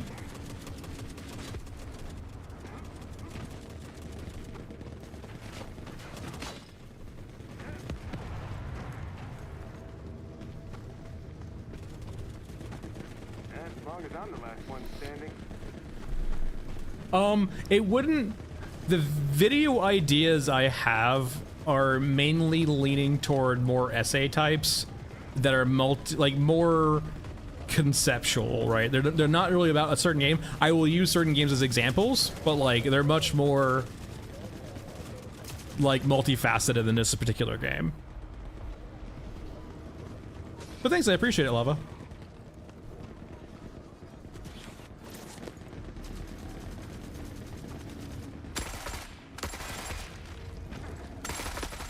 Favorite game is a very, very tough phrase, right? Yen Lord died to why tanks fly. The next cow video. Why do the tanks fly? Why, Fundog, why? Why are there small tanks? Why do tanks fly? I could probably make the next cow video just a tank video and just meme about tanks and Forever Winter for the entire time. Anyway. Favorite game? I mean, the most hours I probably have is it probably in Counter-Strike. Does that make it my favorite game? Probably not. Edit here is delicate. And you found the source. Alright, so Shifting Tide failed. 2 out of 3 for Assaulters. I'm trying to think of favorite game. What would be my favorite game? If I can't think of it right off the cuff, was it really my favorite game? I mean, the original Half-Life and Half-Life 2 have a special place in my heart just because of the time. OG Natural Selection was... Actually, I will say this. Until the next time. I would actually say my favorite game, at least from the nostalgia trip I'm having mentally right now, is the glory days of community servers in Counter-Strike Source.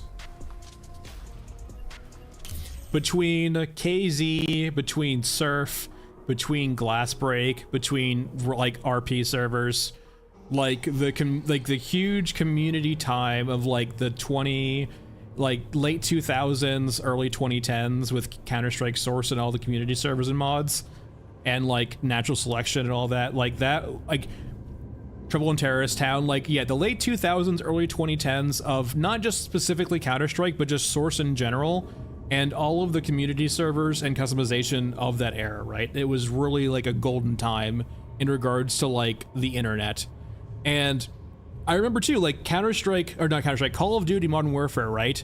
I think it was 2 that did away with custom servers, did away with modability in games. Like, that was the first death knell of like the online experience, right? Of just community servers.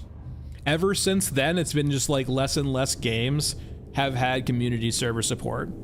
or have had like the ability to mod your game and have users like essentially download a different version of the game, right?